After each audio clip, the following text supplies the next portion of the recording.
Kongversation. Even though humans don't actually swallow spiders when they sleep, every single human who works at the London Internet Exchange swallowed Tom Holland last night. Now I can finally get some answers. Oh no, I'm blacking out again! Hello and welcome to the Kongversation. I'm Hyle Russell. And I'm Dustin Jackson. Dustin, welcome back to the podcast. Oh, thank you for having me, Hyle. I love what you've done with the place. Thank you. Yeah, I spilled a plate of spaghetti. Just for me. You Yeah. know what I like. Yeah, I'm not going to clean that up. So, Dustin, it is still Stinky Ape summer, and we are still in the middle of, we're still in the middle of doing all of our Stinky Ape business. We are still dealing with the fallout from June's game reveals here at DK Vine, but we mustn't forget that Donkey Kong Country turns 30 years old this November. Oh my goodness.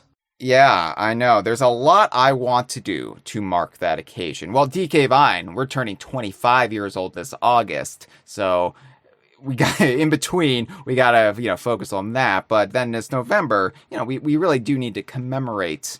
I know it's kind of silly, all of these anniversaries, and it's like, hey, it's what was the 43rd anniversary of the original Donkey Kong this past week, and like, Hyle, why didn't you say anything? Because it's the 43rd anniversary. I'm not gonna stop and make a social media acknowledgement or a special podcast episode for every single solitary game birthday. But 30 years, that's 3 decades. That's a big deal. And we will be doing stuff for the 30th anniversary this November. Because it's definitely made me reflective. It's made me look back on that time period in particular, late 94 throughout most of 1995, when the modern Donkey Kong series, or Donkey Kong Country, or the Donkey Kong universe, or Rare's shared universe, when it was just basically one game. And I look back on that time period when you were just a fan of this game, this Super Nintendo game that came out, and it resonated with so many people, and there were concepts and characters that were stripped of any context or competition from what came in the series later. It was just that experience. And how our perspectives, those OG Donkey Kong Country fans, our perspectives were different back then than they were with all the stuff that came later, including as early as Donkey Kong Country 2, right? Right. And we had Donkey Kong Land in the middle of those two, and it reminded me that the character of Expresso the ostrich used to be a big damn deal if you were a Donkey Kong fan. And seeing as how we did a character witness on Squawks, the parrot, last year, and one on Rambi the rhino 2 years before that, you would logically, as a modern-day Donkey Kong fan, think that, well, the next logical animal buddy we would have to do would be Enguarde the swordfish, because that is the holy trinity right there. Rambi, Squawks, and Enguarde. They're the ones who carried over into Donkey Kong Country 2. They are the ones who have been featured the most throughout the years, including Donkey Kong 64, Donkey Kong Barrel Blast. Generally, whenever they pull from Animal Buddies, it's those three. And that's why it's one of Jeff's biggest yuckin' your yums, as he likes to say, when he thinks about Tropical Freeze, and he doesn't say, why didn't Retro use Squitter the spider? Why didn't Retro use Ellie the elephant? No, Jeff says, why didn't they use Enguarde the swordfish? You're making a bad Donkey Kong Country game if you don't use Enguarde the swordfish. Yeah, I mean, they're also the most attractive ones, so it would have made sense to have Enguarde there as well. It's just, you gotta play to the sex appeal. Yeah, I mean, you know, Right. it's lowest common denominator, sure, but it brings in the eyeballs. It gets the results you want. The juices, they flow. So, yeah, you might think Enguarde would be the next logical character witness to do if we're doing Animal Buddies as an annual event, which wasn't the plan, but you know how I am, and I like traditions once they start. And it was going to be Enguarde. I was thinking earlier this season we'll probably do character witness Enguarde sometime in the middle of the Kongversation season. But being reflective toward the beginning of the Donkey Kong Country fandom, as I have been, I started thinking, you know, honestly, late 1994 until late 1995, I didn't really rank the Animal Buddies in any particular order. In fact, if I did it at all, I ranked 2 above all others. Rambi, yes, sure, but it wasn't Squawks, it wasn't Enguarde. It was Expresso the ostrich that I viewed as the second most important animal buddy. In fact,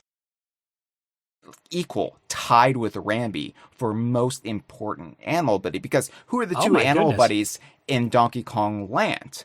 Wasn't Enguarde. Squawks, well, that was a joke. We didn't think Squawks was going to come back in any significant way. Yeah, right. It was Rambi and Expresso, the only animal buddies in Donkey Kong Land. And Donkey Kong Land informed so much of that early Donkey Kong Country fandom. Like, if you love Donkey Kong Country and you made the blood oath that you were going to stick with this interpretation of Donkey Kong and all of the weird paths it would take you, up to and including It's Mr. Pants and Saber Wolf GBA, then Donkey Kong Land weighed heavily on your brain because it was all we had other than Donkey Kong Country. And Donkey Kong Land was telling us Rambi and Expresso are the lead animal buddies. And these are the big boys. Yeah, exactly. And Donkey Kong Country 2, of course, dispelled that notion very readily. But thinking back to 30 years ago, thinking back to early Donkey Kong Country mania, I was really thinking about Expresso. And the more I thought about Expresso, and the more I realized I needed a break after doing a nearly 5-hour episode with the Geek Critique, I thought Expresso would be a far more appealing topic than Enguarde would for this episode. So this is Character Witness Expresso. Woo! Yeah, I love that guy. I do too, and hopefully, if you're on the fence, if you've got your head in the sand, in fact, about Expresso the ostrich, and you're like one of the worst animal buddies around, like the animal buddy that can't do much, and he's only in like 4 levels, really? You expect me to care about this clown? I don't expect you to care about him, but I expect you to listen to this episode, and I expect you to care about him by the time we're done. And there will be a test afterwards, so you better start caring. Right. I hope you all take notes during these. I mean, I know you don't because you would have found the missing episode in the Kongversation season 6. There's clues that I very neatly laid out for everyone how to find that episode, and nobody's done it. You're a good puzzle guy.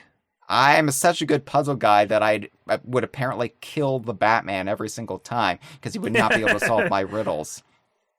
Yeah, if you were like a Saw guy, if you were like the guy from Saw, yeah, no one would win. Everyone would die. I'm glad you clarified that a Saw guy is the guy from Saw and not like a lumberjack. Yeah, I mean, I don't want to say you couldn't be a lumberjack if you wanted to. No, I mean, I love trees too much to cut them down. People, on the other hand, that's true. Yeah, I'll torture some people. Oz, I'm glad it worked out. So, before we get into it, Dustin, if you're a Gilmore girl looking to wade in the waters of Pink Floyd-inspired merchandise, but your spiritual Mason work has first and foremost constructed a shrine to Donkey Kong in your heart, there's only one right thing to wear. And it's definitely not a beret. Jeff is laughing right now. It's the new DK Side of the Moon shirt, available right now at dkvine.com/merchandise. It's a great shirt. It's our not our best-selling shirt yet, but it's our fastest-selling shirt since the Play Proud shirt from last June. So I could see that. I believe that it's a nice strong concept for a shirt. It is. It's taken off. So if you want to join the latest fashion trends of 2024, be sure to pick yours up today. And also support DK Vine on Patreon, because despite us being t-shirt millionaires, now I'm just joking, TeePublic takes most of our cut, but despite us selling parody shirts at a far brisker rate than we have earlier in the year, DK Vine is funded almost entirely off the generosity of our patrons. It's where I pay the bills. It's how I can say I earn a living on this, and I'm just barely eking one out. So if you love our coverage, if you love the conversation, if you like our video content, if you like having reliable, sure as the weather Donkey Kong journalism delivered to you day in, day out, I don't take breaks, I punish myself, then be sure to subscribe to our Patreon at dkvine.com/Patreon. And one of the benefits, Dustin, of becoming a DK Vine patron is you get to listen to Kongversation episodes live as we record them if you pledge Get out of town. If you pledge at the $5 and up tier. And we've got Freezer, who was a recent Kongversation co-host, in fact. So that's how you get your foot in the door. You butter us up in the live stream, and then eventually I'm like, sure, you can co-host an episode of the Kongversation. You seem like someone who knows what they're talking about. We also have Porygon Q. Hello, what up, Porygon Q? Porygon Q says, Expresso got a cool-ass crossbow, and we will talk about it. We're leaving no Expresso sighting or reference unturned, except we're not bringing up his trophy in Super Smash Bros. Brawl, because I felt like there was no need to. I'm glad you let everyone know ahead of time. I didn't want anyone sending in angry letters. And then people love to send in angry letters, believe me, but I realized there's going to be some controversy that I didn't mention the Expresso trophy in Super Smash Bros. Brawl when I'm going to reference the Expresso trophy in Super Smash Bros. For Nintendo 3DS. But I thought ahead. I used the Expresso trophy from Brawl in our YouTube and SoundCloud key art for this episode. Because, I love that. See, there really is no stone left unturned. Yes, there's very limited visual references for Expresso. There's the renders from Donkey Kong Country, which were reused in Land and Country GBC and Country GBA. And that's basically it for official artwork. So I had to get creative. I had to use some game sprites of his later appearances. And then I was like, you know what? The best looking Expresso we've ever had in an official release has been his Brawl trophy, so that will be the big image on our key art. So, yeah, love it. Good thinking, Hyle. Great story. You knocked it out of the park. All right, well let's talk about Expresso, Dustin. Let's talk about. I'd love to. I love this guy. Yeah, well, I do too. I like all the animal buddies. I think that I've said this before, but for all of the little, like, fan wars, the little fiefdoms we separate ourselves into as Donkey Kong fans, you know, you got the people who are like, Kremlings are nothing, right? Like, I don't like the newer enemies in the retro games. Then you've got the fans who came aboard during the retro era, and they're like, you know, Kremlings, I guess they're cool, but I can take them or leave them. In fact, all the Kremling zealotry is kind of putting me off. And then you've got the people who are like, I like when Donkey Kong is a subordinate of Mario. And then you've got the people who are like, I like when Donkey Kong is straight up villainous. And then I'm like, you like Cranky Kong, right? And they're like, don't start with me. And you've got the DKU fans who are like, it's all about Rare's shared universe. So I'm including Banjo, I'm including Conker, and then other people are like, fuck you. Fuck you. They're Nintendo characters. Don't bring in those shitty Rare characters. And then the Banjo-Kazooie fans are like, fuck you. Banjo-Kazooie for life. Don't bring in Donkey Kong characters. And then everybody is just stabbing me in the sides. But it's okay because let's not forget, Hyle, the fans who only like the cartoon and nothing else. Yes, them too. But here's the thing. Aside from maybe the cartoon fans, because it's not actually applicable here. Right. It's not actually applicable if you're a cartoon fan. Because I was going to say, the one thing that seems to unify all fans that fall under the purviews of what DK Vine covers is everybody seems to really like the Animal Buddies. Everybody really digs the Animal Buddies. And it's something that brings us together. Even if you're a Banjo-Kazooie fan, you can say, well, I really like that ostrich in Jinxie's Dunes. I'm like, well, buddy, I got news for you. You're gonna flip your lid. Yeah, so, yeah, you tell him. I love the Animal Buddies, and there's something about the original 5 Animal Buddies. Now, don't get me wrong, like, my favorite Animal Buddy is Squitter from Country 2. And I really love Radley. I love Radley so much. He was the topic of the very first DKU lore tour video I did. I really, really think Glimmer has a great design. I think Clapper is a fun concept. Ellie and Perry, come on.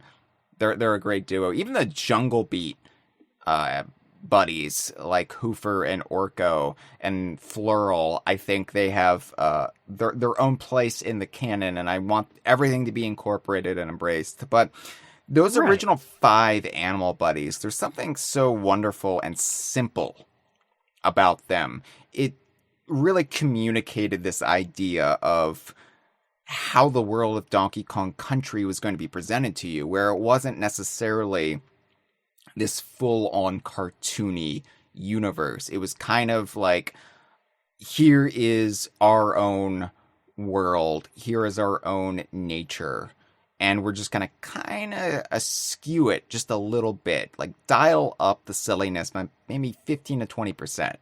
And those Animal Buddies, the original 5, it's just a rhino with cartoony eyes. It's just a swordfish with cartoony eyes. A big tree frog with cartoony eyes. Parrot with cartoony eyes who holds a flashlight. And then you've got Expresso, an ostrich with cartoony eyes, who's also wearing sneakers. I love those sneakers. Yeah, I do too. And won't be the last Animal Buddy to wear sneakers. But let me read to you the original biography of Expresso in the Donkey Kong Country instruction manual. Okay.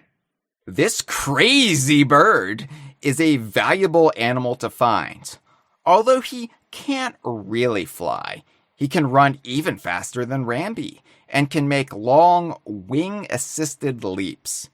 Expresso's legs, being long and spindly, are not suitable for jumping on enemies.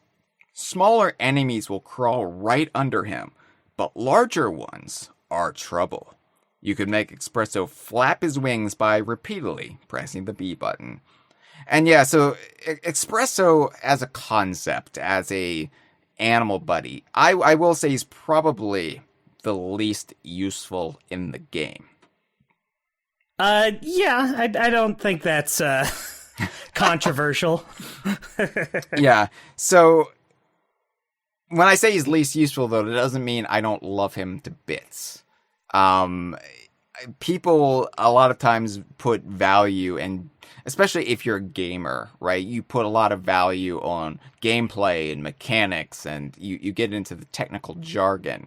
but just as a character, as a concept, as a design even, I really think Expresso is one of the more memorable of the 5.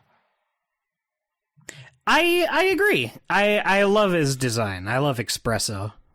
Of course, his name, Dustin. His name is perhaps a pun, perhaps just an embracing of the common mispronunciation of espresso. So, I didn't know this was a thing at first. And my first introduction to espresso or Expresso was through Donkey Kong Country, because I was young. I wasn't drinking coffee yet. I wasn't going to coffee shops. It's very 1994 to have a pun on espresso in your game. Espresso is what a lot of people mispronounce espresso as. Expresso with an X instead of an S. And it's apparently so common, it's now in the dictionary. If you look up Expresso, it just redirects you to espresso. But I've heard that Expresso could be a portmanteau, like a play on words, but it's really like he's moving fast. So it's like express, right? Like, Right. which makes sense. I mean, it really has nothing to do with being an ostrich, except ostriches run fast. They have to escape from predators. But, yeah, I think it's a very mid-90s play on words, and it's amusing to me because there's a lot in Donkey Kong Country that gives away when it was made. From, like, Funky Kong to just the general attitudes of the game. But I think Expresso is one of the big ones. Yeah, I like the name. I know I used to get the two words confused a lot as a wee child. Yeah. Not that I was going around asking for an espresso or anything. Yeah, I'm more of a cappuccino man myself, so I don't like coffee in general. Oh, well, I mean, look, as I've aged, I've had to really cut back on coffee because it upsets my little tum. Right, your sensitive little tum-tum. Yeah, my little tum-tum can't take it no more, and then I have the rumbles and I have to lie down. But in moderation, and if I like have coffee with something like a bagel, then I'm usually good with it. It's all, if I'm, ironically, the more exhausted I am, the less I can drink coffee because the more it will upset my digestive system. Oh my goodness. I'm sorry, Hyle, but I'm glad you figured out a system that works. I hate pooping, Dustin. I can't begin to so tell true. you how little I approve of the vile act of defecation. I don't care for it much myself. Like, if it was as pleasant as thinking about espresso, then you would never get me off the toilet. Right, you would be on the toilet right now recording this podcast. I would. I've never done that, by the way. I just want to be on the record for our listeners, because I feel like just so everyone knows. It's an integrity move that I have never, and I will never be doing anything as depraved as emptying my bowels while I record the conversation. When I'm recording the conversation, I got on Josh, the Geek Critique, last week because Josh plays video games while he is recording, and I do my best. I do my best to silence the little clickety-clack, clickety-clack, clickety-clack of the buttons while he's doing it. But sometimes it comes up. I know it does because he's clicking the buttons while he's talking, and I can't silence that. I can't remove that. I can't excise that from his sentences, from his words, from his vowels and consonants. I can't do it. But I told him, Josh, when you record a podcast, you should be focused on the podcast. Yeah, I agree. I could never play video games while recording a podcast. I can barely keep my eyes on the chat and record a podcast. It's a full body activity. I talk about the podcast sweats when we do these episodes. It takes so much out of me because I come in full of energy and I have to keep dialing up the energy as we go. I'm gesticulating wildly while I record, and by the end of it, like, I've sweated through my shirt. And, you know, I'm a thin guy. I stay in shape. I can't even find the words for it, but I've got it, Dustin. I've got the good cardiovascular. You don't even know, but you know when you got it. My heart beats per minute. It's all good, but it still takes so much out of you. It's a full body exercise doing the conversation. So please don't be playing video game. I mean, it works for him. Makes it work. He makes it work, but for me, he can concentrate on that sort of thing. I couldn't play video games, and I most certainly could not poop while I'm doing this. So I just want to be upfront with our audience that don't worry. Yeah. This is a hygienic activity, and I don't want to put you off of it by thinking of me in those terms. Yeah, it would be disrespectful to you, the audience. It would be disrespectful to Espresso, the ostrich. Did you say it would Espresso? Just be hard to do. Did you just oh say my God, I did. You said Espresso. Oh my God, I meant Expresso. See, it's all happening again. I put it in your brain. You bringing this up got my mind all discombobulated. Yeah, now you're ruined, Dustin. You're ruined forever. Oh my God. I can't show my face on the forums anymore. I'm going to have to rotate you out of the episode and bring in Cameron or somebody. I understand. I get it. Yeah, Dustin's going on the bench. All right, bring in his standby. Maybe next season. But no, coffee. So, Expresso, I assume he was named, you know, Donkey Kong is a man of the mid-90s. I assumed he was named by Donkey Kong. This is actually a point of contention we're going to get into in a couple appearances down the line. But I like to think that the Kongs all named the animal buddies. And, you know, I think Expresso most clearly points to Donkey Kong. Because Donkey Kong, he's a sophisticated... He views himself as urbane at the very least. He's got that tie. He probably watched Frasier. Frasier was entering its second season. I believe the episode that aired when Donkey Kong Country came out was the episode where he takes his new girlfriend to the tropical resort and his ex-wife Lilith is there and shenanigans are afoot. But right. Everybody knows that's the episode of Frasier that premiered. Of course. When Donkey Kong Country premiered. But I like to think, yeah, Donkey Kong's frequenting the coffee shops of Donkey Kong Island, the Congo Jungle, whatever equivalent of Starbucks they had. And he was like, wow, that ostrich in particular moves really fast. I'm going to name him Expresso, as he had a, coffee in his hand. And then... and then he bought him shoes, Dustin. He bought him sneakers.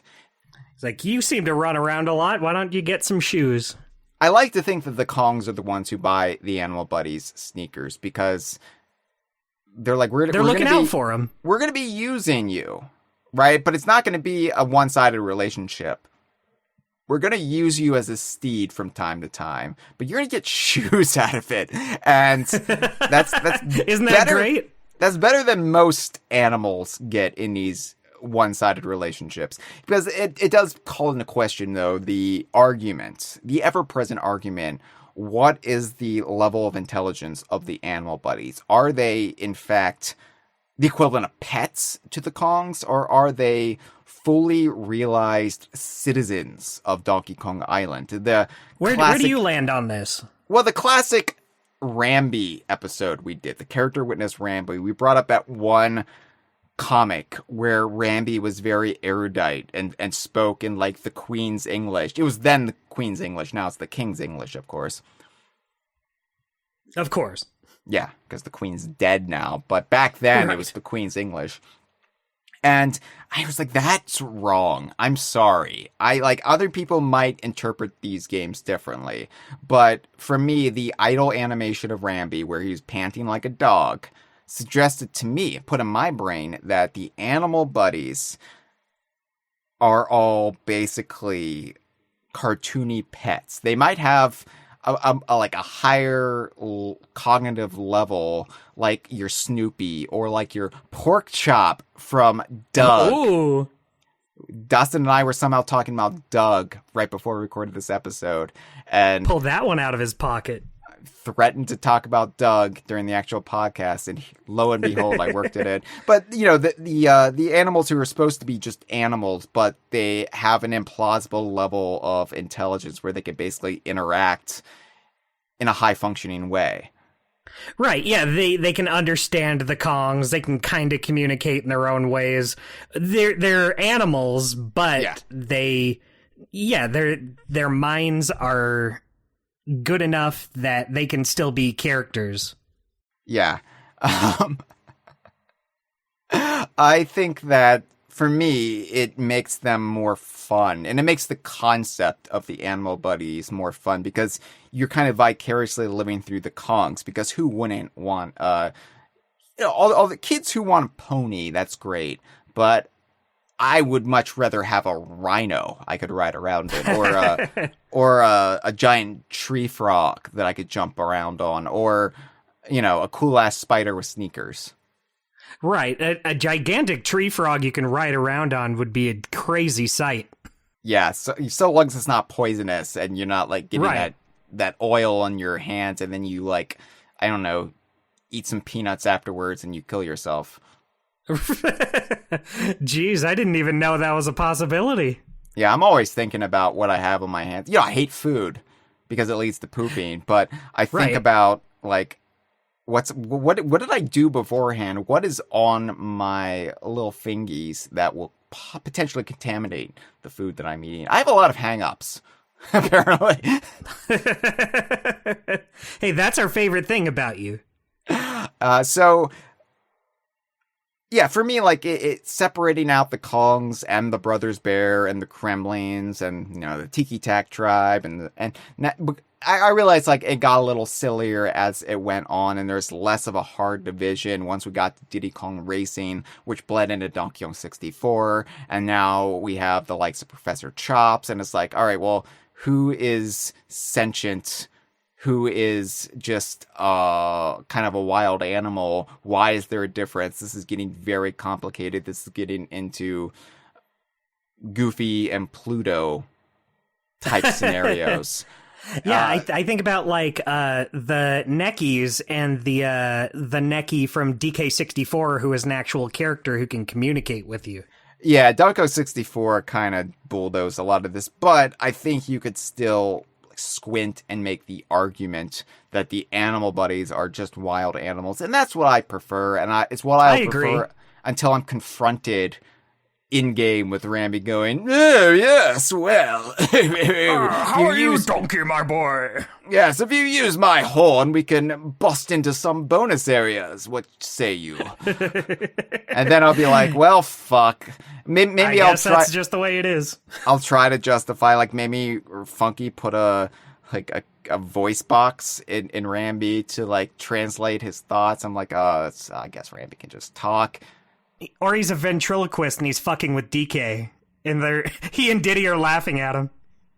Porygon says, I don't have enough land for a pet ostrich. I don't want the poor guy cooped up all day. Well, I don't want that either. I'm not imagining. That's the thing about the animal buddies, too, is that they all live wild and free. They're not, chained up or anything. Yes, they're put in crates. They are put in crates. But I think, but twixt... Yes, they are put in crates, but twixt games, Dustin, they are just roaming the jungle and the caves and the trees of Donkey Kong Island. And I think it's Cranky who puts them in the crates and ships them. I think it's Cranky's fault, but I think... Just a way to get them to the Kongs that need them. Yes.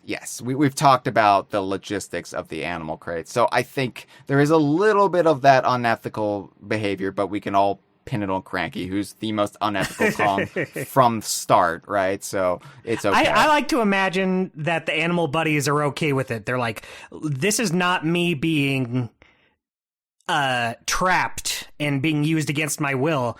I am on board. This is just the quickest way to get me to Donkey Kong. Yeah, I think it is all right, let's go. I'm willing to fight for the islands, for the Kongs. It's okay generally. And plus, we barely used any animal buddies for 2 decades now. So They haven't spent a lot of time cooped up in those crates. Yeah, good for them. Yeah, bad for us. Yeah, that's true. I sure would like to see them again someday, hopefully. So Expresso was one of the original 5 animal buddies, one of the tried and true natives of the Congo jungle that the Kongs just somehow struck up a relationship with. You know, I like to think that Rambi and Donkey Kong like knew each other from a very young age, but I don't know how they like met the likes of Winky or Expresso. It was just something about Expresso endeared himself to the Kongs, or vice versa, and they just went from there. So when it came time to fight against the Kremlings who were invading their island, when the banana horde heist happened, Cranky was like, you 5 that my son/grandson and his sidekick, protege / favorite nephew, that they love so much, I'm gonna crate you and ship you out to these designated like, spots. All right, I get it. Let's go. Yeah. So here's the thing, though, and I mentioned this a little bit earlier: the surprising factoid of how little. I guess this is true for all the animal buddies, but our brains don't realize it. But Expresso only appears in 4 levels in Donkey Kong Country. He appears in Temple Tempest and Orangutan Gang, both in Vine Valley, both one after another. So it's like, oh, you're wondering where Expresso was in the levels? Bam, here he is. Bam, here he is again. And it's Expresso mania over here. I think Orangutan Gang is really the level that Expresso is known for the most in Donkey Kong Country. I agree. That's the one I most associate with him. Just by virtue of, I think he's easier to get in Orangutan Gang, and he probably lasts a little bit longer in Orangutan Gang than he does Temple Tempest. Right. He's also in Ice Age Alley in Gorilla Glacier, the 3rd level in Gorilla Glacier, and most famously known as where the blizzard finally peters out and the sky clears. And he's also in Misty Mine in Chimp Caverns. That's the one I forget about. Well, I forget a lot about Chimp Caverns because Chimp Caverns, yeah. I love Donkey Kong Country. I love the original DKC. I owe everything to DKC.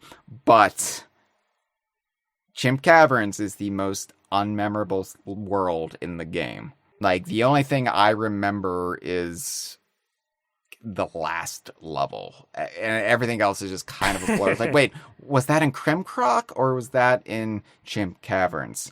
But I just remember getting frustrated. Yeah. It was definitely a grueling experience, and you didn't see the sun to the point where when you got to the Gangplank Galleon, you're like, oh, well, I'm about to fight a big crocodile dude, but at least, we're out of that cave. Yeah, I'm in a great mood now. So I think, though, that Expresso looms larger than he would have. Because those 4 levels, like I said, he doesn't show up in level as a rideable animal buddy until near the end of the 3rd world. So it's definitely this delayed question mark. I remember as a kid wondering, when are we going to see Expresso? Because, you when are we going to get to the Expresso factory? You obviously know of Expresso, one, if you read the instruction manual, but also because there were animal tokens in the game. The much-loathed animal tokens of Rambi, Enguarde, Expresso, and Winky. And if you collect 3 of a like kind, then you're transported to a special bonus area where you control the animal and nothing but the animal. There are no Kongs in the equation there. And you've got to run around this confined space collecting all these little miniature versions of the tokens. And you might find the big token that multiplies what you've collected thus far. And then for every 100 tokens you get an extra life. And I think Expresso is memorable to people who play the original Donkey Kong Country because odds are Expresso will be the first animal token game you play. because you'll get 3 Expresso tokens before you get any other ones. And Right. it seems like it's the one you encountered the most. I definitely remember playing the Expresso game more than Rambi, more than Winky, more than Enguarde. But it I might do also too. It might also be, though, because it's probably the easiest one to score tokens with. Oh, totally. Of those shitty mini games that I don't like that much, the Expresso one was my favorite one just because you get a whole ton of lives from it. Yeah, because Expresso is the fastest. You can move a little bit more readily and with more agility, and you can get up over the wall. If you know where it is, you can get up over the wall and get the big Expresso token with just fractions of seconds to spare, and then you can you can multiply what you have already collected.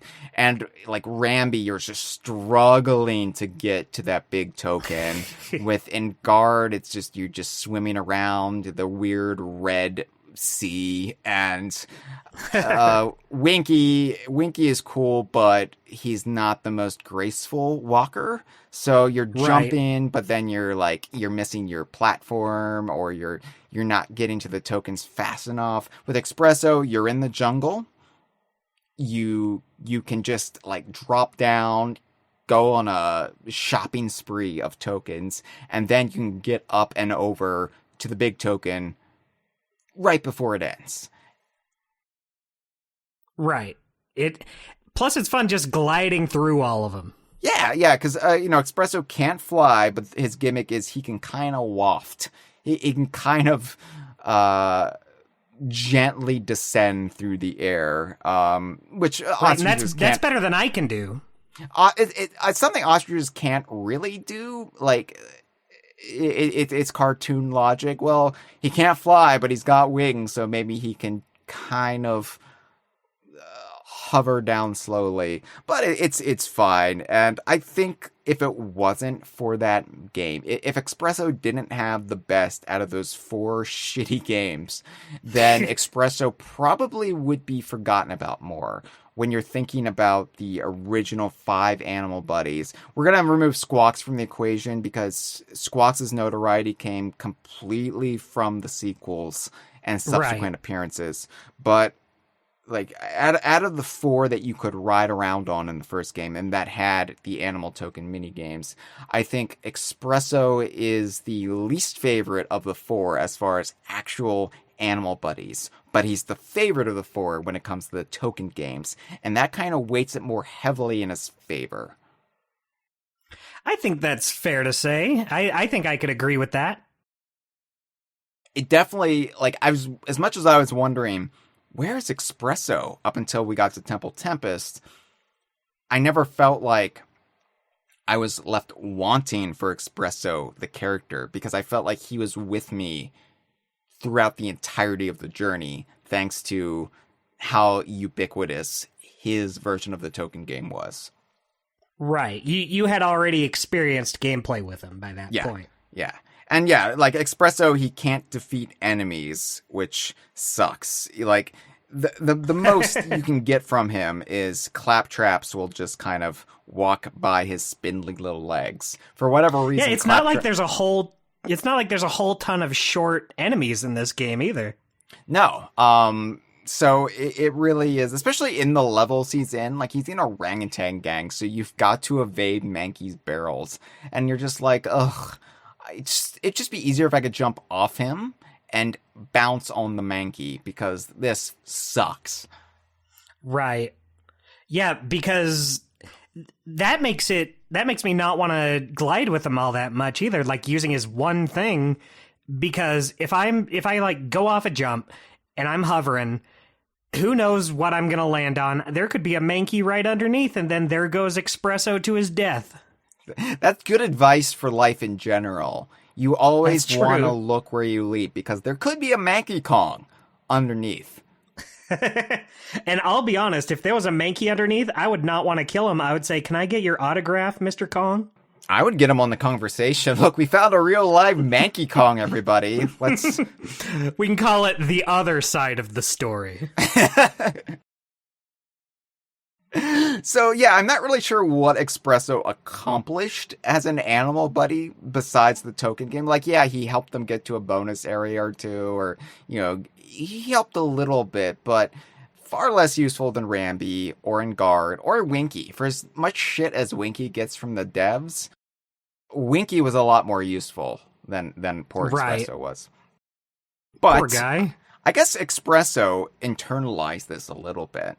He must have, because he somehow bulked up in the leg region. Maybe the experience of going on this adventure, of traversing the icy slopes of Gorilla Glacier, toned him up something significant. Expresso doesn't skip leg day, is what I'm saying, because his next appearance, it wasn't long.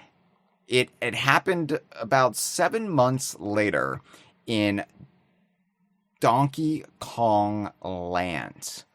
The original Donkey Kong Land, of course, Paul Makachek's baby. And Paul Makachek was tasked with just to do a version of Donkey Kong Country on the Game Boy. And he was like, that's not my philosophy, boss.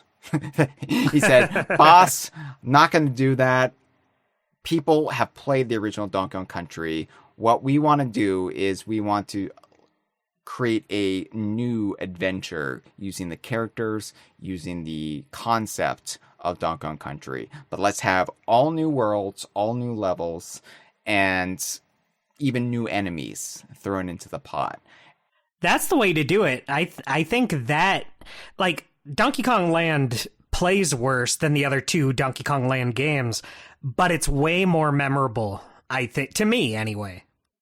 Oh yeah, like, I will say Donkey Kong Land is the roughest of the trilogy. It is not graceful. As far as Donkey Kong platformers go, is probably the one that is the least joyful to play. Like, honestly play. But, Dustin, I still hold it in higher esteem over Donkey Kong Land 2 and Donkey Kong Land 3, because it has the most novelty. It brings the most to the series, both in... It's creative. It's creative. It gets into some deep Donkey Kong lore. So something about Paul Makachek, like, the handheld team in general would always just get deeper into the lore. We saw it with Grunty's Revenge. Well, I guess that's the biggest example. I was going to say we saw it with, I guess Saberwolf got into Saberwolf lore a little bit more, but, it's Mr. Pants really got deep into Mr. Pants lore. Well, it's also the first Mr. Pants game, so it's kind of easy to do. But, yeah, like Donkey Kong Land is just, I think, an essential part of the series. Now, I agree. Now, Land 2 and Land 3 in particular are superior, like, games. But as far as experiences go, especially as far as unique experiences go, it's the first Land all the way with me. Same. I totally agree. But when Paul Makachek was kind of scaling down the Donkey Kong Country gameplay and deciding what he was going to keep, what he was going to remove, what he was going to tweak, like, there were a lot of concessions made with that first Donkey Kong Land. No Kong helpers appeared in the actual game itself. There weren't any animal tokens. I mean, thankfully, he got rid of that concept. He replaced it with Kong tokens instead. There's a whole Kong token mini game there. You like had things like hearts as your life meter. You had like the weird teleportation between the Kongs. Just a lot of weird stuff, like saving with Kong letters. But even Paul Makachek realized we need animal buddies. Like, at that early part of the series, that early stage, before we even got a console sequel, Paul Makachek was like, one of the core memorable things about Donkey Kong Country that must be carried over: animal buddies. Now, we might not be able to have all of them in there. So I'm going to pick the two that worked the best for the game I'm making. And that apparently was Rambi, of course, but also Expresso. Now, for whatever reason, maybe because it would just not work on the Game Boy hardware, because it would be hard to see little enemies going through Expresso's legs. I don't know, but made the choice that Expresso would now be able to stomp on all enemies. And Good. Let me tell you, Dustin, that made all the difference in the world. Expresso finally clicked. I don't know why I thought you were going to say Expresso finally fucks. Yep, what we all wanted to see. He finally did it. Good for him. And it's done in a jiffy. True to his name. He's in and out. The sand isn't the only thing he's going to bury his head into. Woo! Woo! Yeah, we need a studio audience to, like, really get rowdy whenever we have a ribald statement. But Expresso was a joy to play in Donkey Kong Land. And in fact, you very seldom got to play as Expresso. But when you did, you didn't want to part with him, because just the act of wafting through the air and then stomping on a critter's head. I was like, why didn't they just do this in the original Donkey Kong Country? Like, maybe it would have made Orangutan Gang too easy, but he's still different enough from Winky.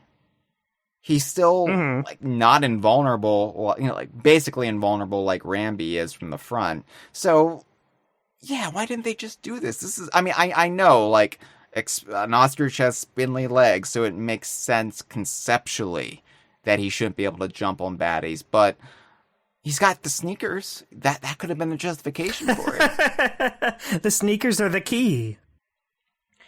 Expresso only appears in 4 stages again, and this time it's far more pared down, when he's actually really fun to play. As an animal buddy, as an active steed for the Kongs, he appears so little.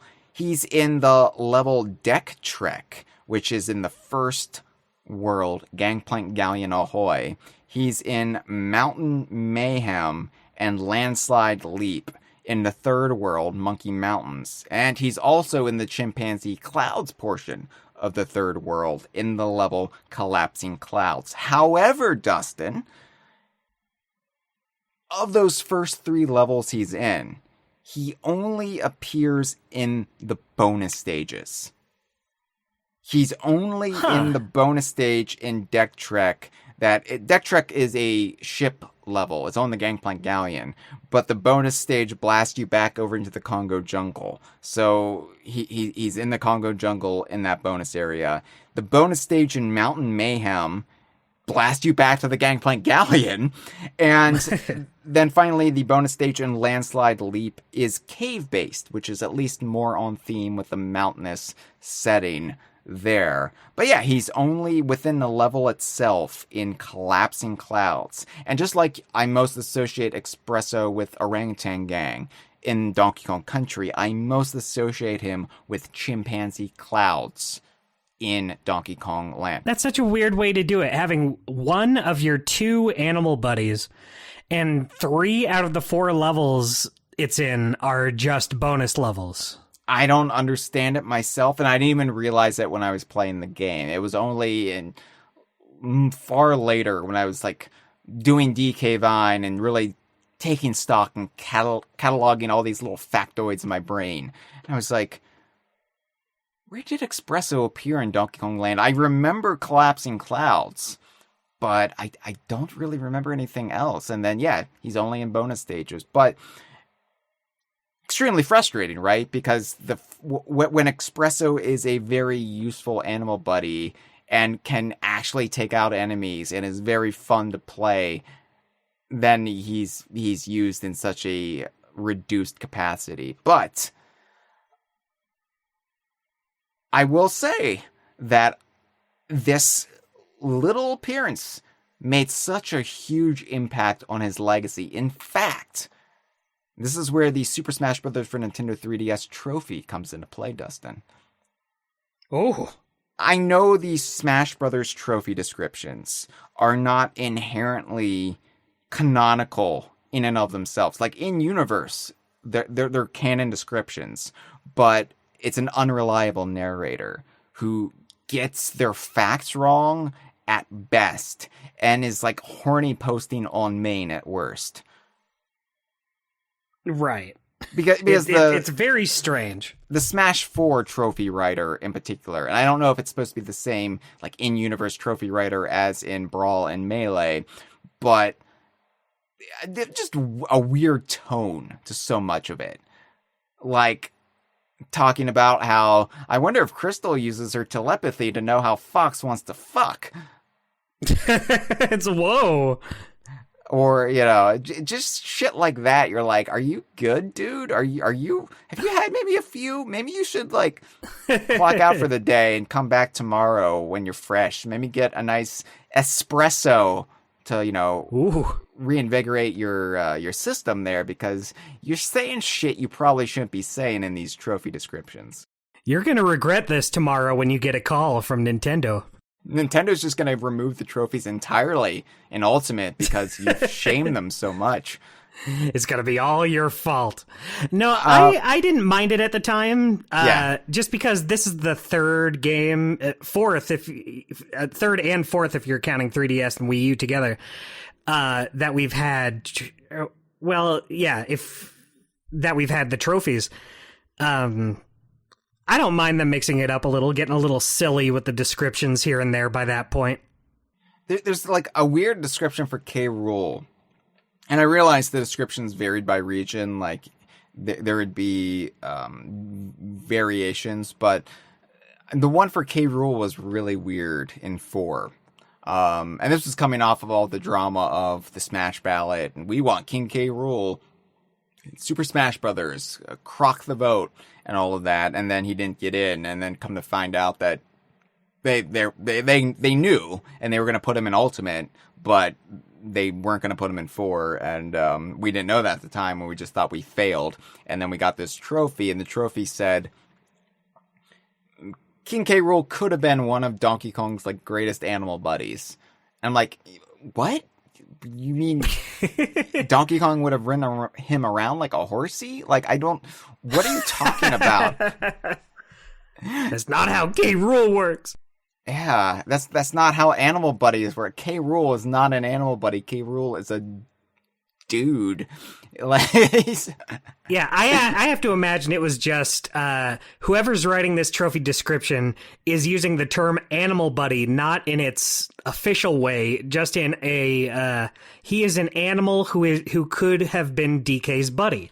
Maybe it was like animal friend, but yeah, it was still the same connotation. And because I realize animal buddy is not the widely agreed upon. I think it is the most widely agreed upon term in the fandom, but it's not like universally held, because you got animal friends, you've got like variations on it, and I think animal buddies derives from DKC too, and because of that, it's just kind of what stuck. It's also just a very evocative name, like animal buddy.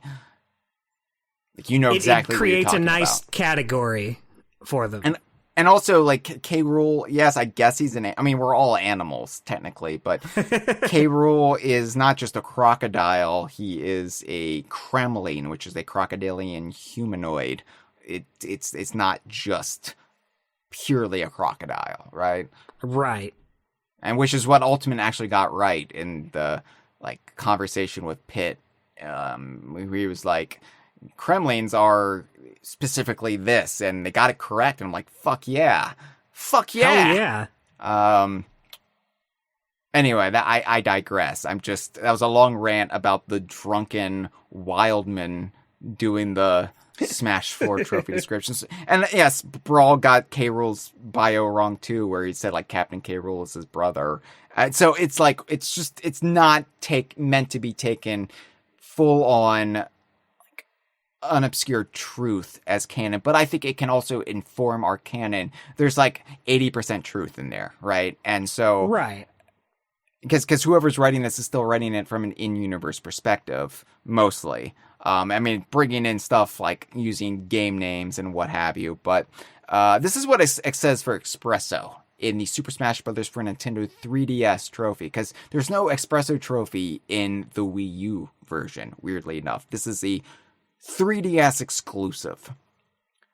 Actually, Dustin, would you like to read this? We'll alternate. I would love nothing more than to read this, Hyle. I think there's something you would like more than to read this, but I appreciate you your got me. enthusiasm, your dedication to the cause. I would love, you know what I would love more than reading this is eating those little crackers with peanut butter between them. The Ritz cracker sandwiches? Yeah. Those make me thirsty. And they make me poop later, and I don't want to have that. I get that. I understand. But I will read this all the same. Okay. His name is no joke. This bird is fast. Despite his size, Expresso is light as a feather and loves to glide through the air. In fact, he was too light to hurt enemies at first. He got a little stronger in Donkey Kong Land, and now jumping on foes is a piece of cake. Yeah. So Was that pretty good? That was great. That was great, Dustin. Oh, thanks, man. I would take that as actual confirmation that he got stronger in Donkey Kong Land. It's not just he changed out his shoes or something, or the baddies in Donkey Kong Land like had osteoporosis. So yeah, if you need anything to weigh the scales a little bit towards Expresso, like bulked up a little bit by the time of Donkey Kong Land, by the time of June 1995, there you go. There you go. It's also apropos, I suppose, that his only trophy, his bio in Super Smash Bros. 4 was on the 3DS, and it was kind of like a handheld game, recognizing a handheld game and a character who was at their best in a handheld game. Right. I think that was the intent for things like what characters were exclusive to which version. Maybe. I don't know. Was there any intent with Super Smash Bros. 4? I'm sorry. I don't mean to rag. I don't mean to rag on Smash 4. I realize some people, depending on where you were in life, have fond memories of that. But for me, it's the low point of the series because of all of, not just because of all the bitter disappointment, because I didn't like how it played. I didn't like I didn't like the split, the bifurcation between the two. Man, Ultimate was just so much better in every way. And I thought that before we knew about K-Rool and Banjo-Kazooie, okay? Like, I thought that at E3 2018 when I played it, and I was like, oh my god, this feels like Melee, but like contemporary. This is great. Right. I'm not a biased piece of shit. I mean, I'm a little bit biased, but Just a little bit. I try to But I am measure too. it. Yeah, I try to water down how biased I am. So yeah, like, Expresso was a big damn deal, Dustin, for a Donkey Kong fan in 1995. Like, the middle of 1995 into the last season, be it autumn, be it spring, depending on where you are in this crazy planet. But you were thinking Rambi and Expresso. Well, if any animal buddies carry over into Donkey Kong Country 2, surely it will be those two, for they were in Donkey Kong Land. And, you know, I honestly didn't really have much in the way of conceptions for which animal buddies would appear in DKC 2, because I think I just assumed they would just have the same animal buddies. Like, I wasn't thinking in terms of, okay, I think they're going to bring in these 3 animal buddies from the first game, and then have new animal buddies that do this, do that, do the other thing. I didn't have anything to compare it to. I didn't have any history to judge it by. So Right. they're making Donkey Kong Country 2, and all I know is that Donkey Kong has been kidnapped. They're introducing Dixie Kong as Diddy Kong's new partner. And I don't know, there seems to be some sort of pirate theme going on, but I could just be misreading that. I didn't really think about it too much as far as I wonder which Kong helpers are going to be back. I just assumed Cranky, Funky, and Candy would be in it because it's a Donkey Kong Country console game. And you just kind of figure everything that was just introduced to you would come back. Yeah. I didn't realize they were going to shake things up to the extent that they did. And so Expresso really was I would say the most important animal buddy alongside Rambi in that first year of DKC fandom. It's really weird to think about, but it was all based on Donkey Kong Land, right? And maybe little things like the animal token game really making Expresso feel elevated beyond what he actually brought to the in-level gameplay. Right. Poor guy. Well, I mean, it was his best year, 1995, up until December. At the time, his future was looking bright. Yeah. So, yeah, I was like, okay, Expresso is going to be there. Not thinking in terms of, well, it seems like Dixie Kong has the kind of like helicopter spin, kind of like Tails from Sonic 2, which I only knew about from commercials. Like, I wasn't thinking, well, Expresso would be very redundant in a Donkey Kong Country 2, where one of the Kongs can basically do what Expresso could do in the first game, but better. Right. So it was kind of a surprise when I got my Nintendo Power in the mail the Friday before DKC2 came out. This was in the era, of course, when video games were not released on Friday, or Nintendo games were not released on Friday. They were released... There's no strict release date for them. They would be shipped out, I think, and start arriving like Monday through Wednesday of the work week. And like they would have embargoes on some stuff, like the N64, right? Would be embargoed, right. But generally there was no strict on sale release date. It was as soon as stores get stuff in, they could sell them. So the release date of DKC2 was the following week. So I knew I would have it in less than a week's time. And I got the magazine and I tore into it, and I was shocked to see 4 new animal buddies as listed: Radley, Squitter, Clapper, and Glimmer. Not mentioned Squawks. They didn't talk about Squawks, but And then they mentioned Rambi, Enguarde, and Squawks were back from the first game. And of course, Squawks was on the cover of that Nintendo Power, so I already knew Squawks was back. But I was like, whoa. Expresso and Winky aren't in Donkey Kong Country 2? Where has my beautiful ostrich gone? It was like sobering, but kind of thrilling. Because it felt like nothing was safe. And that's a weird thing to say in a game that removes Donkey Kong as a playable character. Like, I already should have known that nothing was safe. But I had been operating on the knowledge, the assumption, the belief that Expresso was an equal of Rambi. And now all of a sudden he just didn't have a role to play. He was not invited to the party. It was also shocking that Candy wasn't going to be there, and that instead Donkey Kong's mom/grandmom was there. And what a trade-off. I think the thing about that is, like, DK being taken away from the playable character spot, that's one thing, but you can see it as the exception to the rule. But once other stuff is not coming back as well, that tells you this is the new norm, that things won't always carry over. And that was kind of exciting, right? I remember being thrilled when Donkey Kong Country 3 was announced, because that became part of the video game hype cycle for that game was who's coming back, which animal buddies are carrying over, which Kongs are carrying over, which might be coming back from the first game that weren't in Country 2. And so that was really fun. It was really thrilling when Rambi got the boot in Country 3. It was like, oh, how does it feel, Rambi? How does it feel?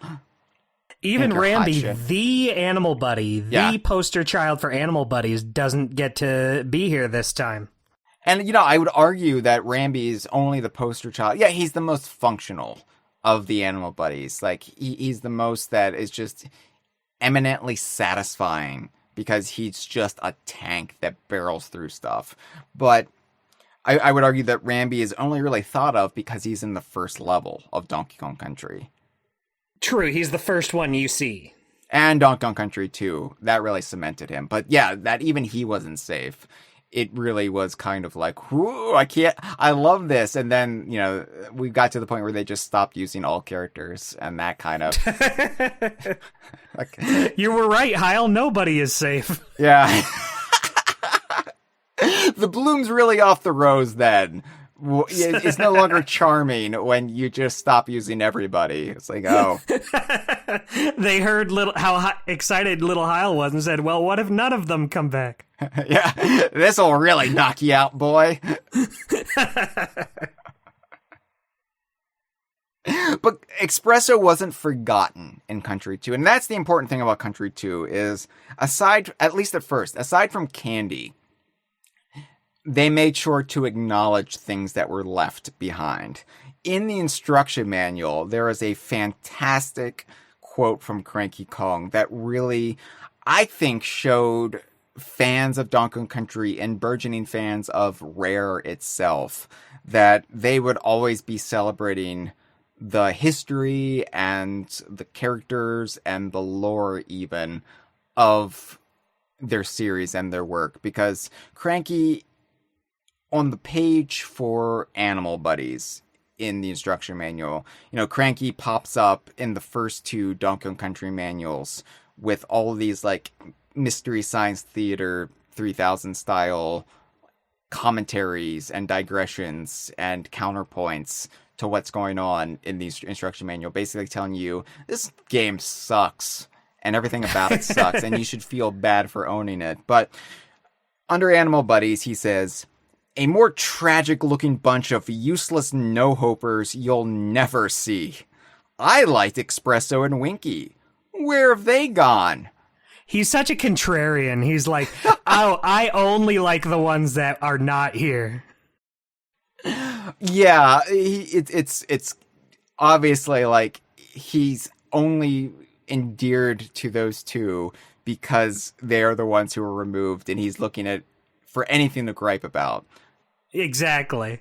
But that I remember when I got the game the following week, and of course I read the instruction manual from front to back, and then back to front, and then upside down, and I was just absorbing it like it was the Dead Sea Scrolls or some like holy relic brought down from on high. And I remember reaching that point, reading that, and just knowing that everything was going to be okay. Not just in Donkey Kong Country 2, but I meant like life. Like for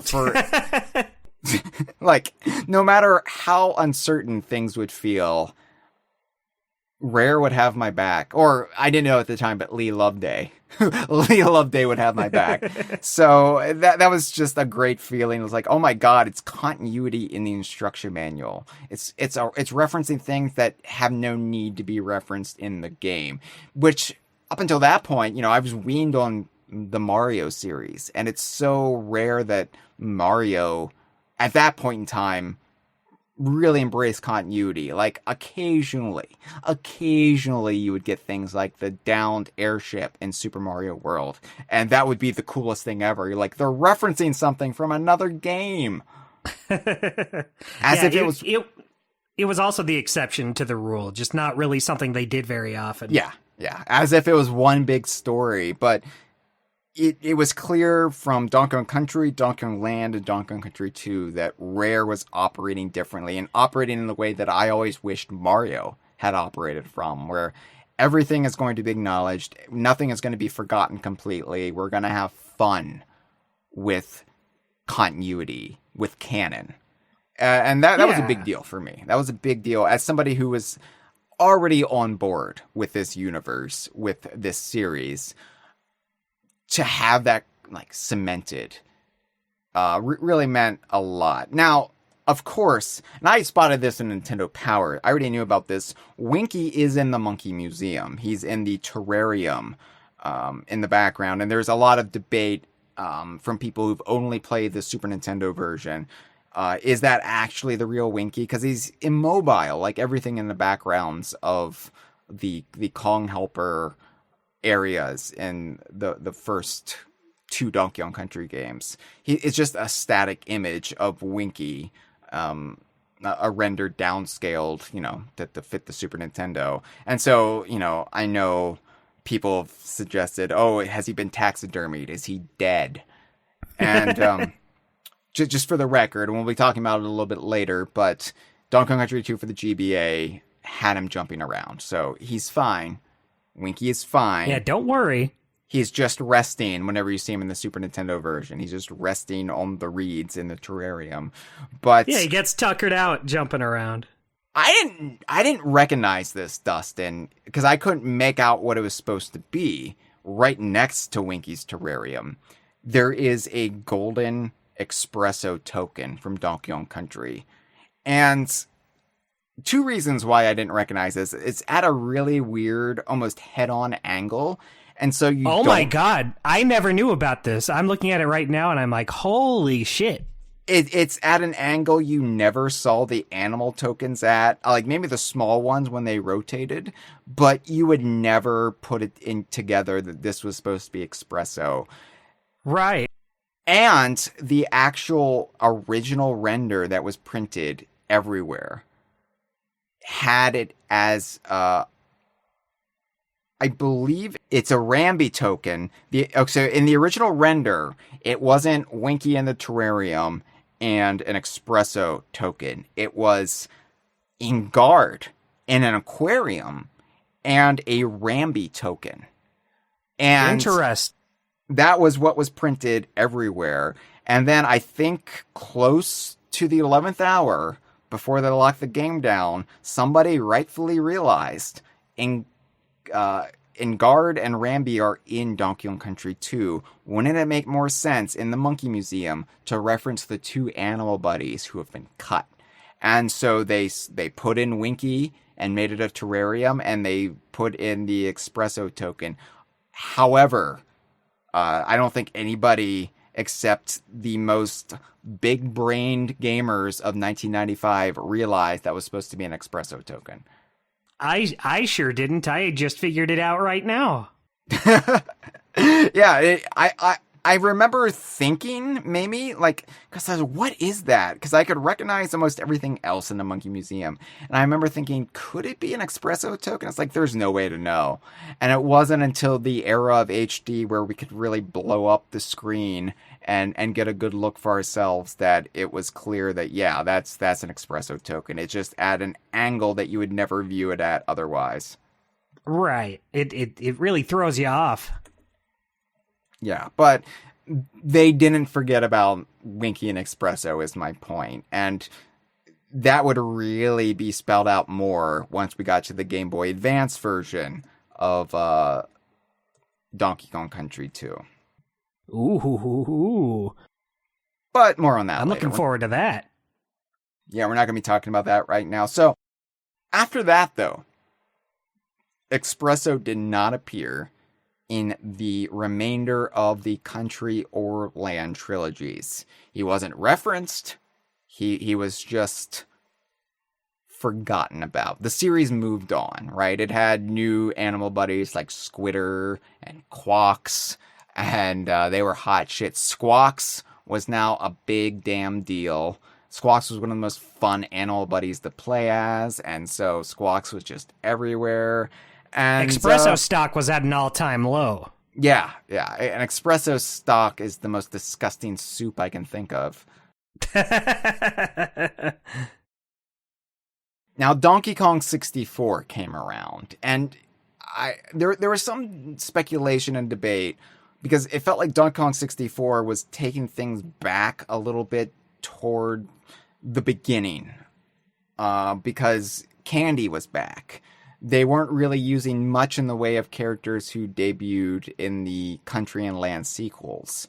I mean, with some exceptions here or there, but they were kind of taking it back to the early days of Donkey Kong Country Mania and maybe hopefully trying to recapture the zeitgeist a little bit. And so you would have returning characters from that game and then new characters to fill out the ranks. And once we saw Candy was back, there was speculation. I wonder if Winky and Expresso have a shot. No, they didn't. Rambi and Enguarde are the only playable animal buddies. Squawks has a prominent role, but more as a guide. And then they introduce a completely new underwater, illuminating animal buddy who could have just been Glimmer, but it wasn't Glimmer. It was who we call Glower the Tadpole, designed by Conker's Chris Seaver, who was put on the game in the all hands on deck crunch to get it out the door in time. And he designed Glower the Tadpole. And so those were the only animal buddies in DK64. I can't wait for the Glower the Tadpole character showcase. The Character Witness Glower episode. Yeah, we'll be scraping the bottom of the barrel when we get to that. I love Glower, by the way. No shade meant to be cast at Glower because it's impossible because his headlamp would just dispel it. But I love Glower. That is a 20-minute podcast, though. Oh, ye of little faith, Dustin. So, Expresso, though, does get a small reference. Once again, at Cranky Kong's mouth. Because Cranky Kong not only chimed in the Donkey Kong 64 instruction manual, but the entirety of the Donkey Kong 64 instruction manual is written by Cranky. The entire thing. That's a fun idea. Yeah, so Cranky... Now, of course, in Donkey Kong 64, they don't have just traditional animal crates that you bust open and ride the animals around it, nor do they have the animal transformation barrels, where the Kong physically transforms into the animal buddy, albeit, I think, with the implied idea that it's still the actual consciousness of the animal buddy. It's not just the Kong in the animal form. It's another philosophical debate we've had quite a bit about the animal buddies here on the Kongversation in the past. But for whatever reason, Donkey Kong 64 split the difference between the two. And they had animal transformation crates, which I think is the worst of both worlds. Because what?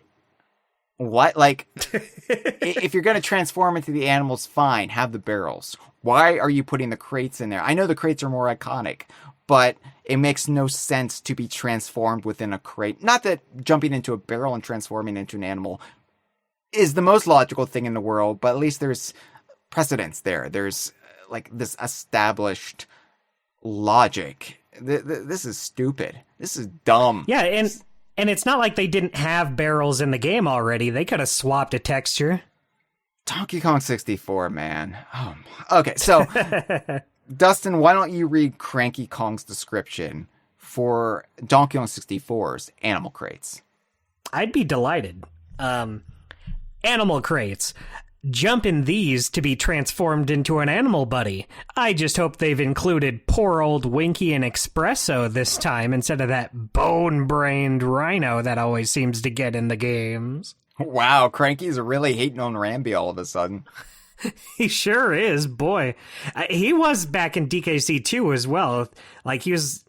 He missed Winky and Expresso, and he's like, everyone else here sucks. Get him out of here. Well, that's such a great little bit of continuity from Wheel of Day. The instruction manual cross-game continuity.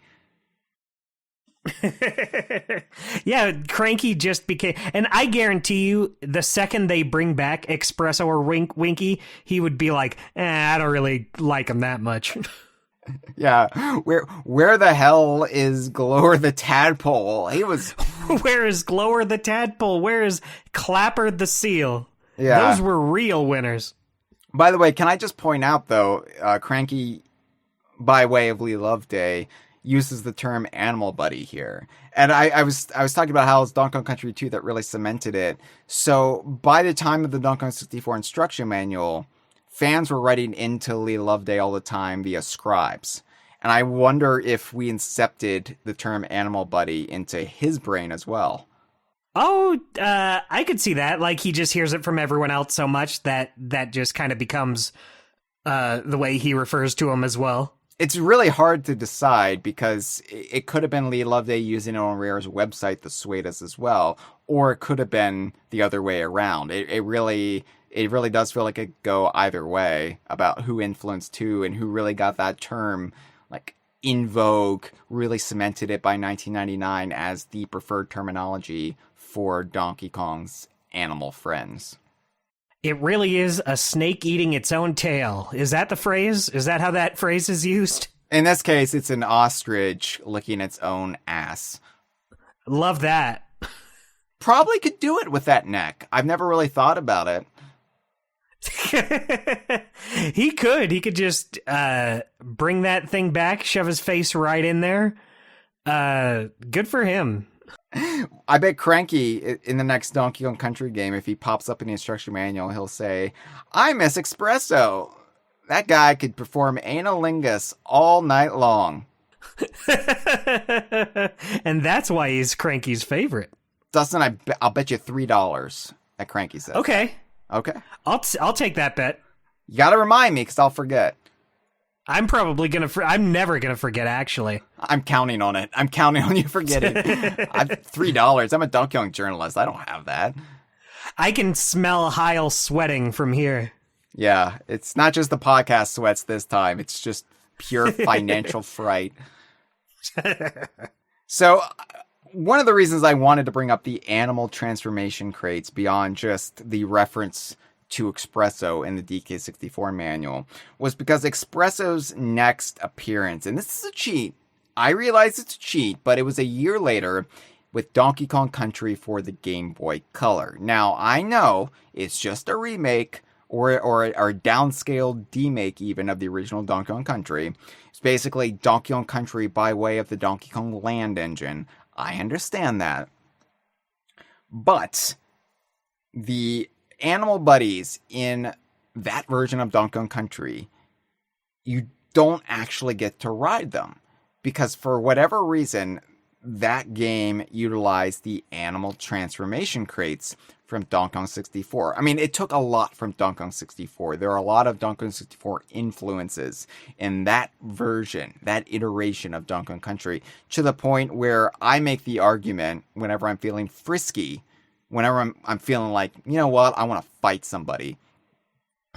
I make the argument that Donkey Kong Country for the Game Boy Color could be seen as a new canonical adventure after the events of Donkey Kong 64, if for no other reason than it utilizes elements like the coconut gun. And I'm like, well, that doesn't make any sense. Donkey Kong didn't have the coconut gun in 1994. But if it took place in 2000, he would be shooting up the place. Oh my god. This podcast got very violent. The only downside, the only caveat to saying, well, this is a new adventure in 2000, brings the Rare era full circle with K. Rool doing the same banana heist as he did 6 years previous to this. The only thing that really makes me think maybe it shouldn't be is Expresso, which you transform to Expresso via the animal transformation crates. Why don't you read the instruction manual bio for Expresso, which is similar to the one from Donkey Kong Country, but it has been augmented ever so slightly. You got it. Expresso the ostrich. Though he can't really fly, if you press the A button, Expresso will make a long jump. Tap the A button to flap his wings in midair. He can also run faster than any other animal friend when you hold down the B button. Small enemies will pass right under his legs, but be warned that he isn't strong enough to jump on the larger ones. Yeah, so if it is a new adventure, Dustin, Expresso regressed. He regressoed to his pre-Donkey Kong Land state where his legs were atrophied and he couldn't take out the Kremling crew. Now, He's been out of practice a long time. He's definitely been out of practice, although not quite as long as we were led to believe at the time. But yeah, like I can see like Donkey Kong Land coming mere months, like half a year after Donkey Kong Country. Yeah, his legs are thick with 2 C's then, and he's going to bring the hurt upon the Kremlings. If this is a new adventure, canonical, like separate from Donkey Kong Country for the SNES, then yeah, he's been out of practice. He's been just chilling in the jungle, and his legs are now back to where they were in '94. Plus, with age, you know, they've probably gotten even weaker. So there is an out there. I just feel like it's the kind of character aggression that makes me wince a little bit. The same thing with Squawks holding the flashlight in that game. I'm like, well, would Squawks really do that again?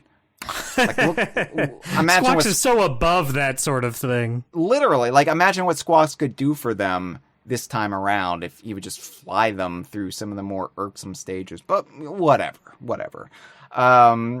Obviously, not everybody will agree. Most people will not agree with my interpretation of this. They can find fanon reasons for the coconut gun existing and other Donkey Kong Country elements.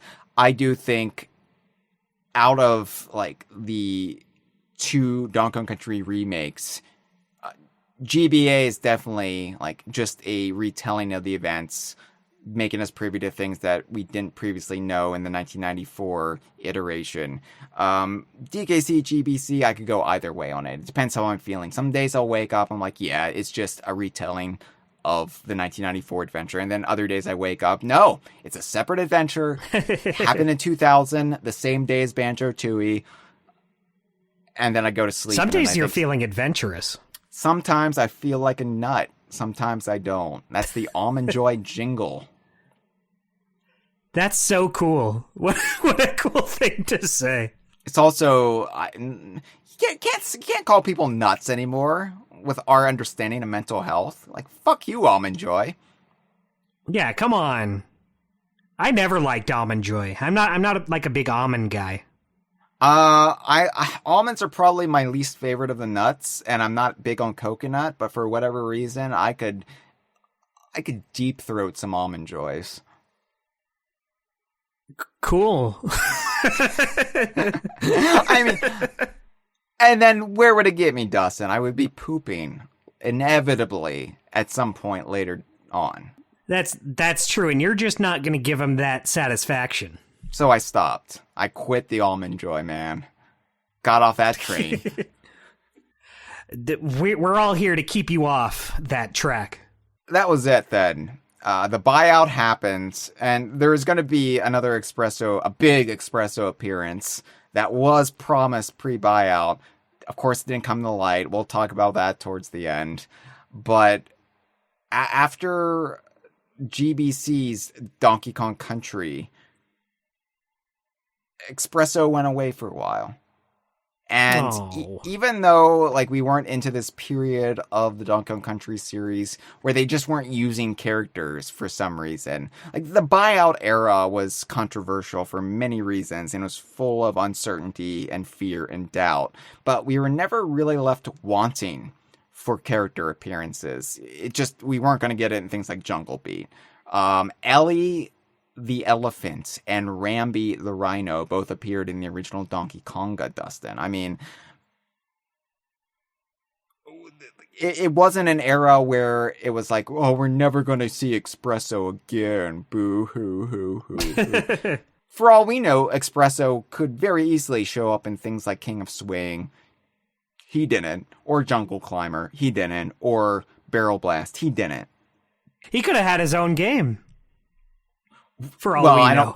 I don't think we ever seriously considered that. The only time I ever seriously considered that was in the early days of Donkey Kong Country fandom. I was like, yeah, I could see all the animal buddies getting their own game. Give them all spin-offs. No, it was the Rare handheld team that answered the call for Expresso fans and said, you know what, we're going to not only revive Expresso, we are going to retcon Expresso into games he didn't previously appear in adventures, in stories in the DKU canon that you just thought, oh, Expresso's at home. Expresso was left on Donkey Kong Island, maybe to comfort a grieving Candy Kong. You're like, Candy Kong is sitting there at her save point, crestfallen, despondent that her boyfriend has been abducted by this quasi-piratical military regime, right? And Expresso's always been a shoulder to cry on. Right. That long neck, you can cry on a lot of that, and Expresso will chew up birdseed and spit it in Candy's mouth to nourish her. There, it's all gonna be okay. Yeah, that's what we thought was happening on Donkey Kong Island during the events of Donkey Kong Country 2. It's like, well, Winky's accounted for. If you believe that he's actually in the terrarium in the Monkey Museum, then that just leaves Candy and Expresso. And obviously, Candy needed somebody to stay with her, so Expresso volunteered and is in that suite. But it turns out that everybody was on the adventure. We just didn't realize it at the time. Because with Donkey Kong Country 2 for the Game Boy Advance, which, by the way, just turned 20 years old in most of the world, except the Americas. It didn't come out until towards the end of 2004 in the Americas. So we will be doing a spotlight episode on that in December of this year. So don't worry. Yay! We haven't forgotten about DKC2 GBA. I'm just waiting for when it's personally relevant for me and my buddy Dustin here. Right, yeah, I heard everyone sharpening their pitchforks, but rest assured, we will get to it. It's another reason I thought Expresso would be a fun character to do, because I was like, it's 20th anniversary for DKC2 GBA in most of the world. And this is kind of the biggest deal for Expresso beyond that time he was in Donkey Kong Land is the time he was in Donkey Kong Country 2, which was the GBA version. So what the game did was, one, it explicitly made Winky in the terrarium in the Monkey Museum, which was renamed Cranky's Hut for some reason in this version, but it's still the Monkey Museum. I don't care. Right. I don't care. It made Candy Kong like the Vanna White to Swanky Kong in the bonus Bonanza, which isn't really the grieving role I envisioned for her in 1995. Like, oh, she's really, really sad because her boyfriend was abducted. I was like, oh no, she's here to help, but she's doing it so she can be on TV. And it's like, I don't really know how I feel about this, but I'm glad Candy's there, sure. Yeah, she's not really doing anything to contribute or help in any way, but no. I'm glad she's there. No, she's expanding her brand, Dustin. Yeah, she's helping herself. Yeah. I would imagine if Candy Kong reappears in the next Donkey Kong game, she'll have like an Instagram account or of course, maybe an OnlyFans. I don't know, but like something. she will be a social media influencer. Oh, sure. Totally. She'll have her phone out at all times. Yeah. So Expresso, out of the 3 MIA Donkey Kong characters or Donkey Kong Country characters in Donkey Kong Country 2, he got the biggest role in the Game Boy Advance version because he got a whole game unto himself, a whole mini game called Expresso's Racing. Now, isn't that crazy to think about? He's gone for so long, and now he is like the most important animal buddy here. I wouldn't say the most important, but definitely the one that you... I wouldn't even say the one that you spend the most time with, because you don't get to use Expresso in any of the actual original levels. But he's definitely, I would say, probably more prominent than a lot of the other animal buddies in the game. Like, definitely more prominent than Clapper, than Glimmer, Squawks. He's... Right. He's definitely restored to a point of prominence with this. Yeah, like you said, he gets a whole new game all to himself. Yeah, a whole mini game that you play from Cranky's hut called Expresso's Racing, which originally, when you go talk to Cranky for the first time, it's obscured under a selection on his menu called Cranky Surprise. The Cranky surprise. Which I love. Like, they're not going to come out and say in the game itself, hey, Expresso's Racing is something. I guess this is just for, like, returning veterans of DKC2, because why else would it be a surprise, right? Like, yeah, if people are playing this for the first time, all of this is a surprise. Cranky Surprise. So you select Cranky Surprise. You're like, I can't wait to see what Cranky's going to surprise me with. And this is what Cranky says to you. And I'm going to just read his dialogue because there are points of controversy here, points of debate. Okay. And I know people will be yelling at us in the YouTube comments about this because, as always, there are people out there who don't like our interpretation of the canon. What do you mean you think Donkey Kong Jr. grew up to be the current Donkey Kong? Here are 5 reasons why you're wrong. See, I think that's like the only way it's just totally clean cut and makes sense, personally. Dustin, here are 5 reasons why you're wrong, okay? And yes, it's deliberately murky, and it's not something that I can say with 100% certainty, like, yes, this is exactly the way it's supposed to be. As always, these are our interpretations. These are our beliefs. They're malleable, though. Like, for example, for the longest time, I was steadfast, adamant that Cranky Kong was Donkey Kong's biological father. And then Donkey Kong Country Returns came out, and that finally pushed me over the edge where I'm like, all right, Cranky Kong is his grandfather. However, he still raised him as a father.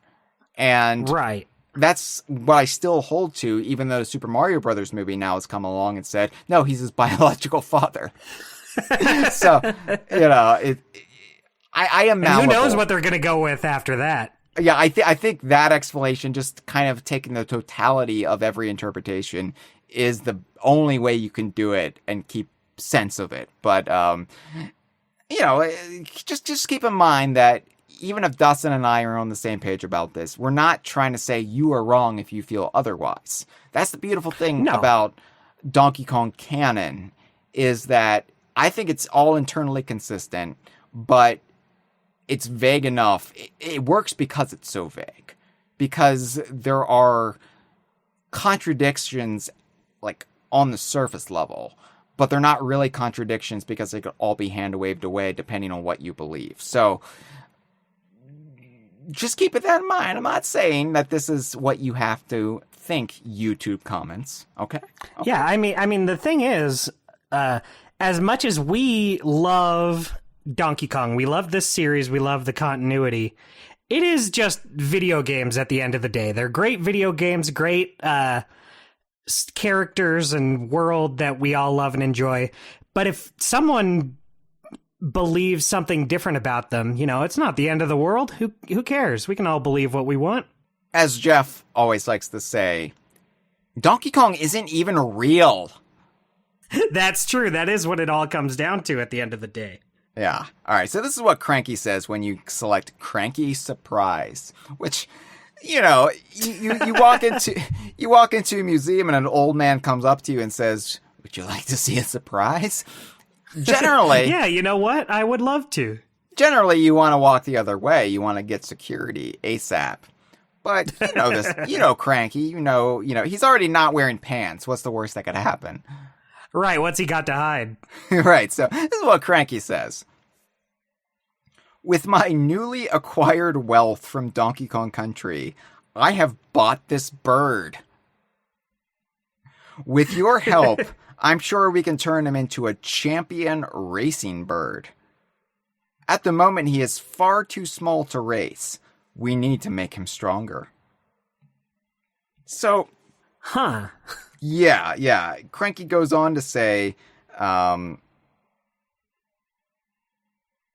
the very end, because he says a little bit of dialogue, he's explaining to you how the races work, but he goes on to say at the very end, well done. I think it is time we name the bird. Let's call him Expresso. Cranky, we already know an Expresso. Yeah, the debate in fandom, and this is actually, I think, more of a contentious, legitimate question mark than some things, like, is the Tip Top in Diddy Kong Racing DS supposed to be Tip Top Jr. from Banjo-Tooie, which is a popular fan theory, but I'm like, no, it's supposed to be Tip Top. Right. Like, there's nothing suggested in the way it's presented that this is a different Tip Top. However, this could be seen as a suggestion this is a brand new Expresso, not the same Expresso from Country and Land.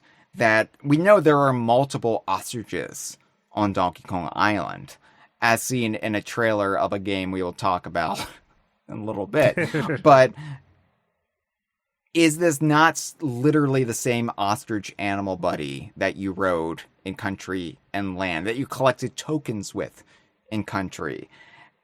Cranky seems to be suggesting, and, you know, when you walk in, Expresso is far smaller than we're accustomed to him, like, seeing him as. And it would suggest that this is a separate bird that Cranky legitimately bought with his earnings, his royalties from Donkey Kong Country.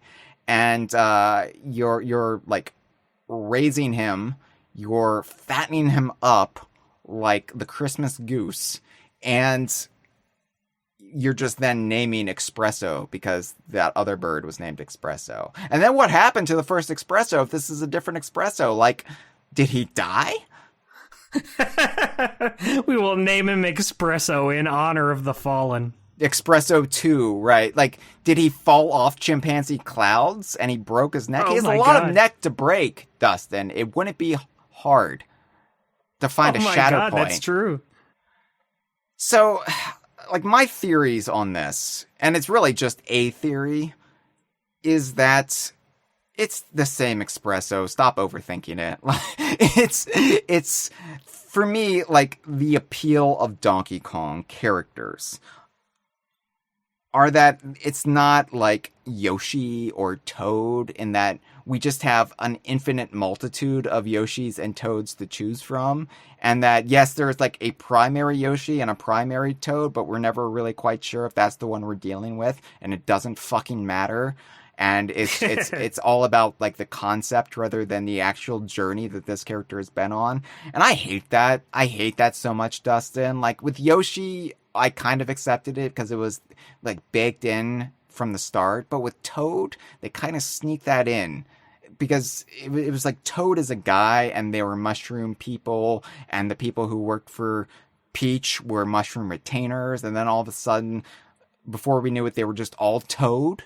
And I was like, what? Right. What?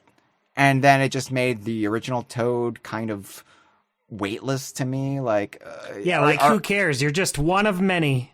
And how do I know that, like, the Toad I thought was just the singular Toad was the same Toad all this time? It could have been a different Toad in each game. Hate it. Right. Hate it. So I don't like, they're like every ostrich on Donkey Kong Island is an Expresso. Expresso is the species. That's the shit worst. That is... I agree. That fucking sucks. That is what would have pushed me away from the series at a young age. Because that's just not what made me fall in love with this. Agreed. And, you know, this is an era of Rare where they started to get away from it. Like, Diddy Kong Pilot would have eventually, like, not had Crunch in it and would have just had Critter, who looks like Crunch but would have been Crunch. He was just Critter. And, you know, Banjo-Pilot just had Jinjo. And I'm like, you're losing it, Rare. You're losing what made you special. You're playing with fire here. So I think it's simpler, because this never comes up again, mind you, right? Like, this one bit where Cranky's like, he's too small, we need to give him this energy boost to make him strong, and we shall now name him Expresso. It's the only time this comes up. After this, he's just treated as Expresso. Right. So my view of this is, it has to be the same Espresso, just for logic's sake. And Cranky is just a grandiose narcissist.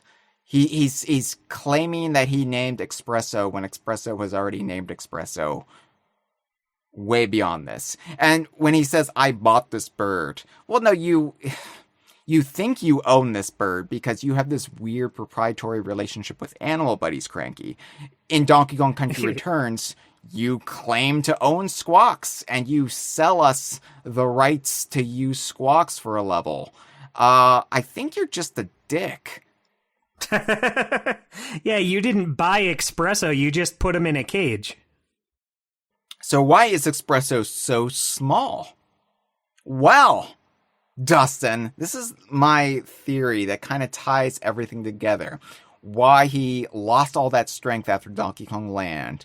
Why he, if we're to assume Donkey Kong Country for the GBC is a separate canonical adventure that takes place after Donkey Kong 64 on the same day as Banjo-Tooie, why he's weaker than he was in Donkey Kong Land.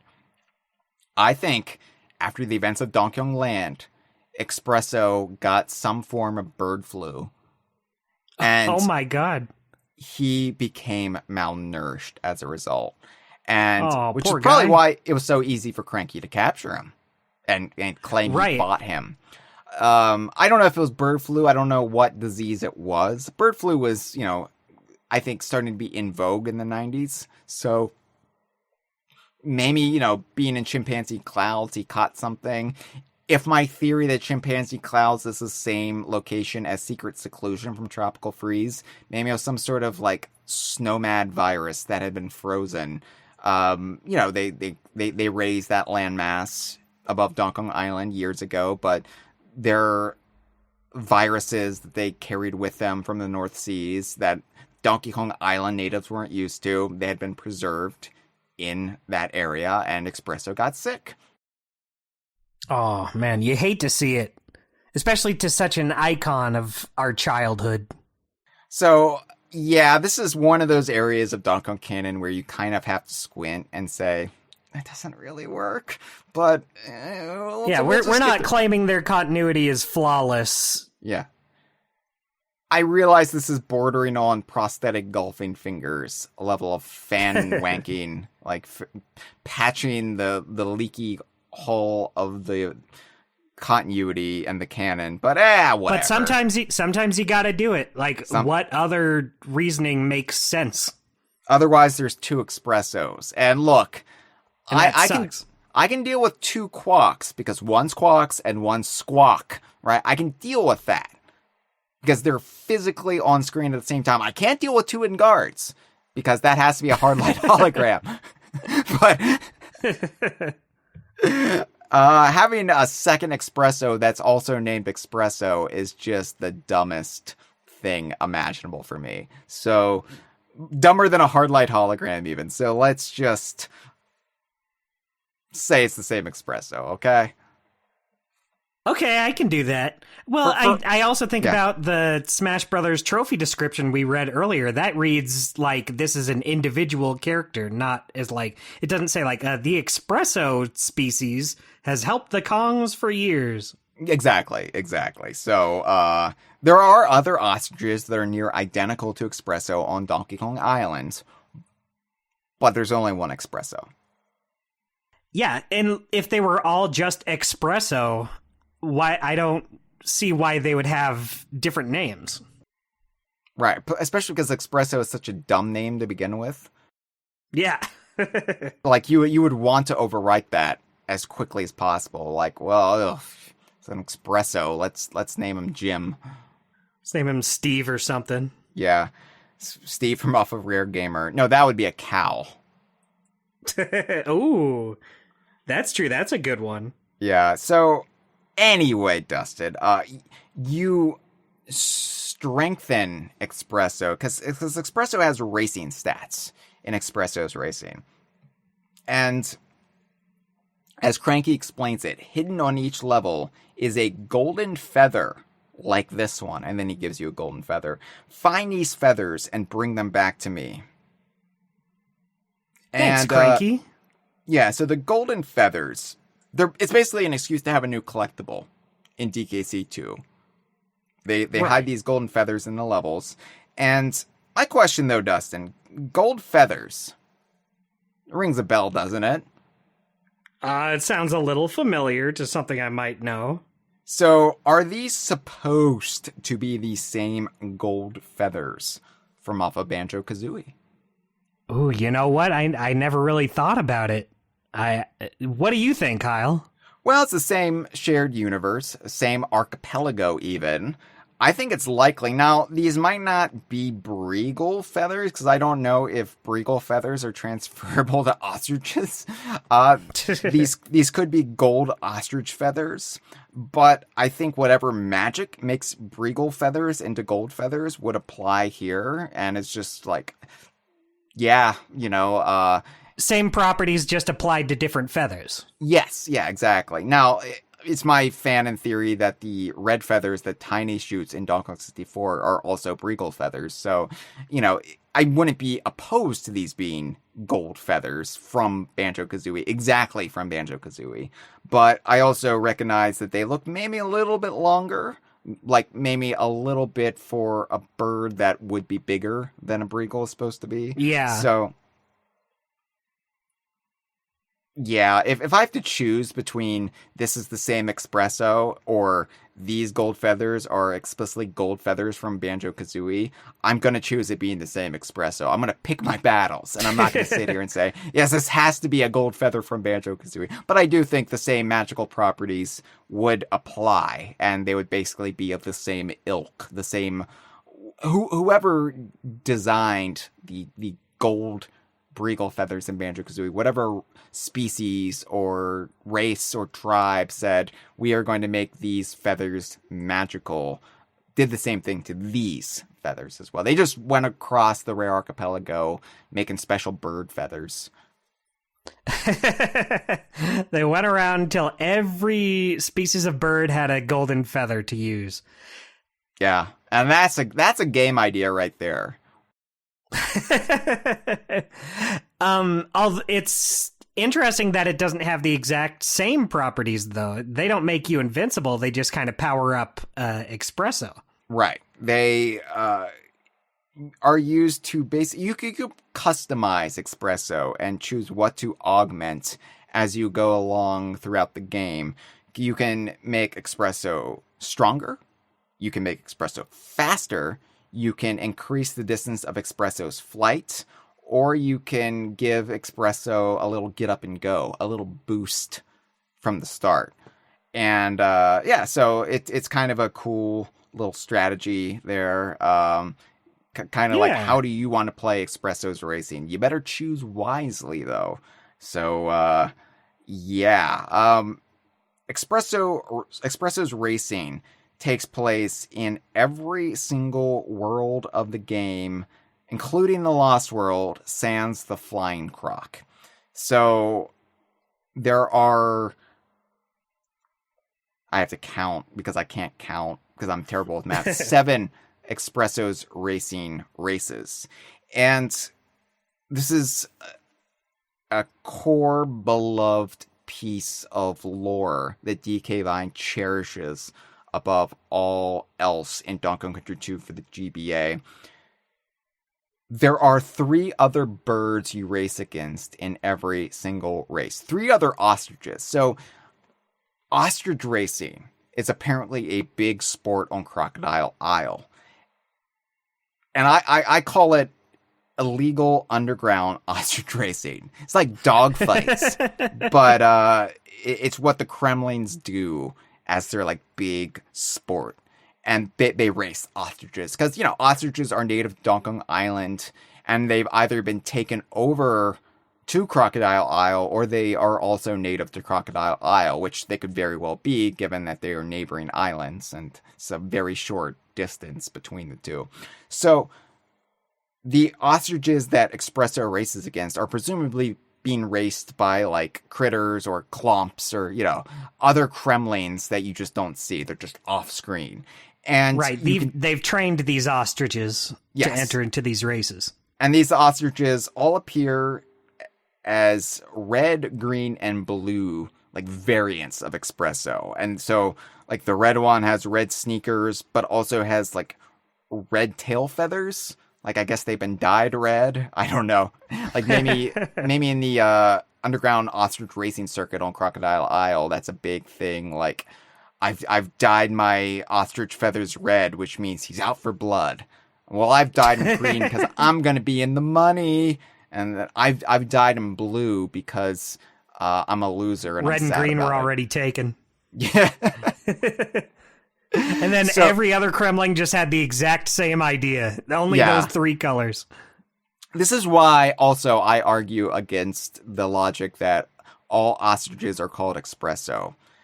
Because all of the ostriches in this game that you race against have unique names.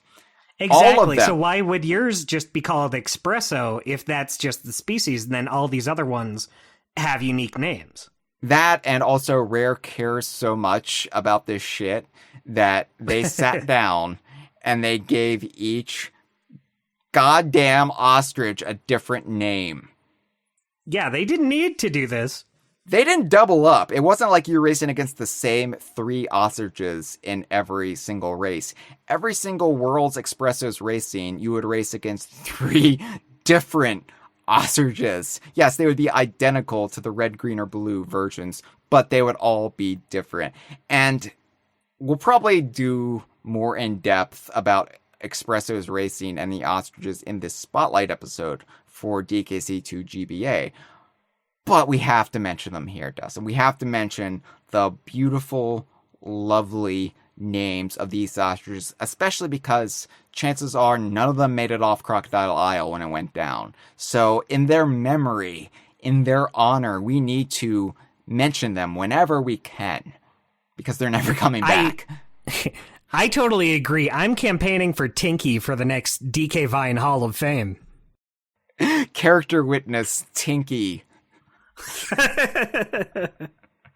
You do a character witness for each and every one of these ostriches. Eventually we'll have to. And that's why I'm hoping to live to be 300 and or to do this as a ghost. Right. In the year 2246, you'll finally get to the Bungle character witness. Well, you're giving away the game a little bit. Let's do this in order. So, Ship Deck Dash, the first Expressos racing on the Gangplank Galleon. We've got Smokey the Ostrich, which of course Smokey is a Diddy Kong Racing dragon as well, but Smokey was the red one, so perhaps was named after the legendary dragon on Timbers Island. You never know. Yeah, perhaps. Perhaps Chewy is the green one. And what's he named after, Hyle? I guess the Wookiee? that Kremling is a big Star Wars fan, is what I'm saying. I like how the first one is like, oh yes, he's named Smokey, he's red like the dragon Smokey, and then Ostrich 2, it's like, well, never mind, I guess.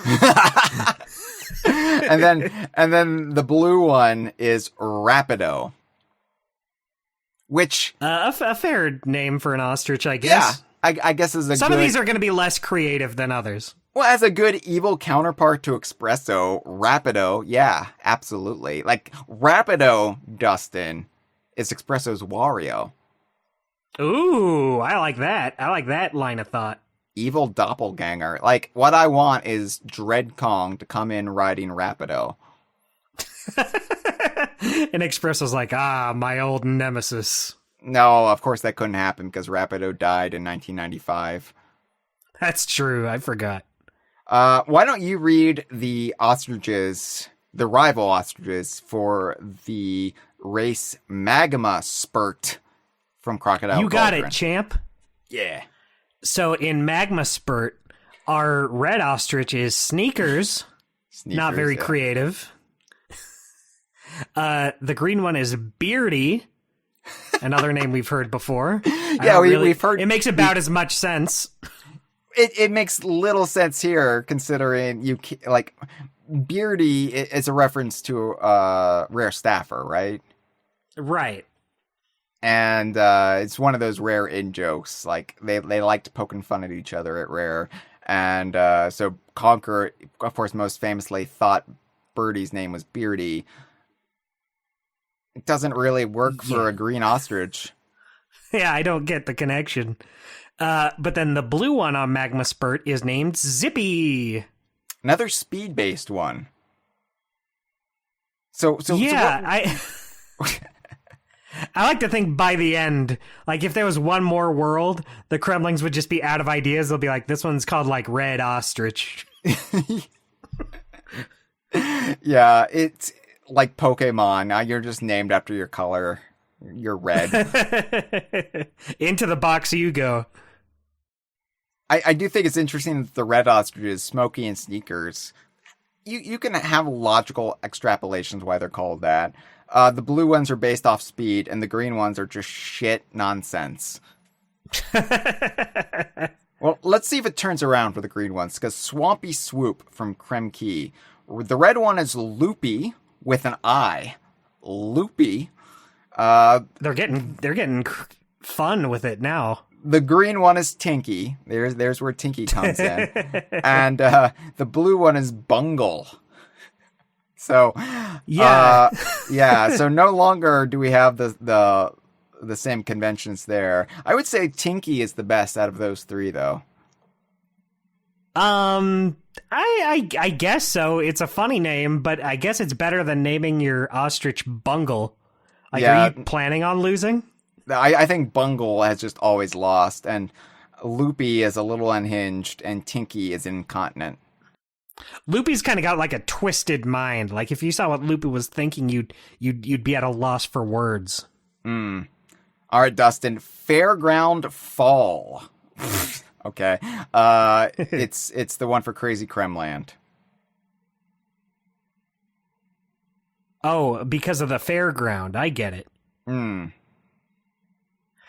So on this one, our red ostrich is named Tremors. Okay. It gets to the point where it's like, well, what can I say about these? They don't really mean anything at this point. Tremors have the shakes.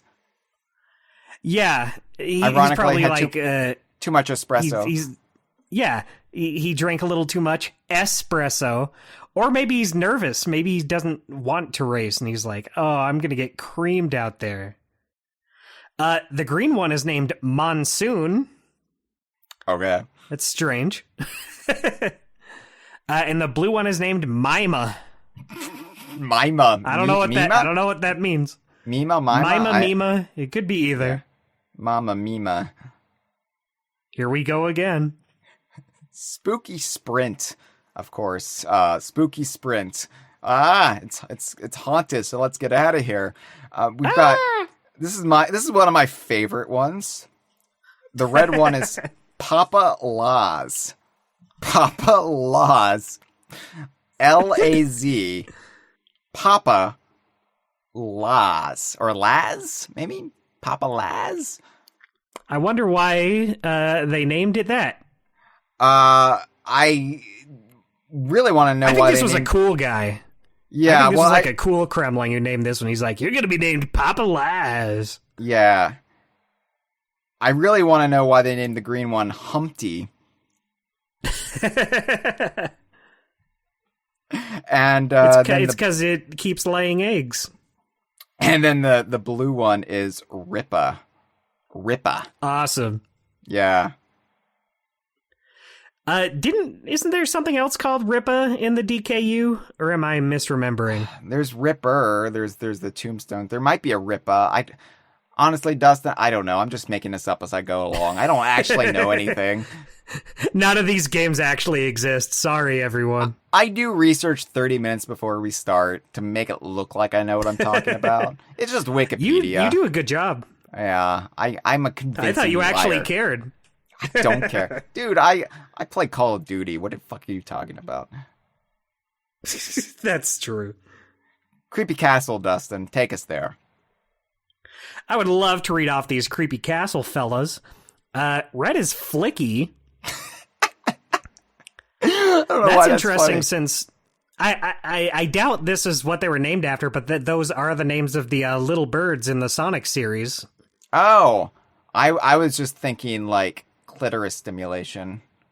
Oh yeah, that's cool too. That's probably it. That's probably it. Get a little bit of the old flicky, right? Yeah, the Kremling's like, if you know, you know. Papa Laws is like, hey, I'll give you the old flicky. Okay, so the green one is Aftershock. That's a cool name for a green ostrich. That's like up there with Monsoon. It's very environmental. It's very elemental. Like, here comes the aftershock.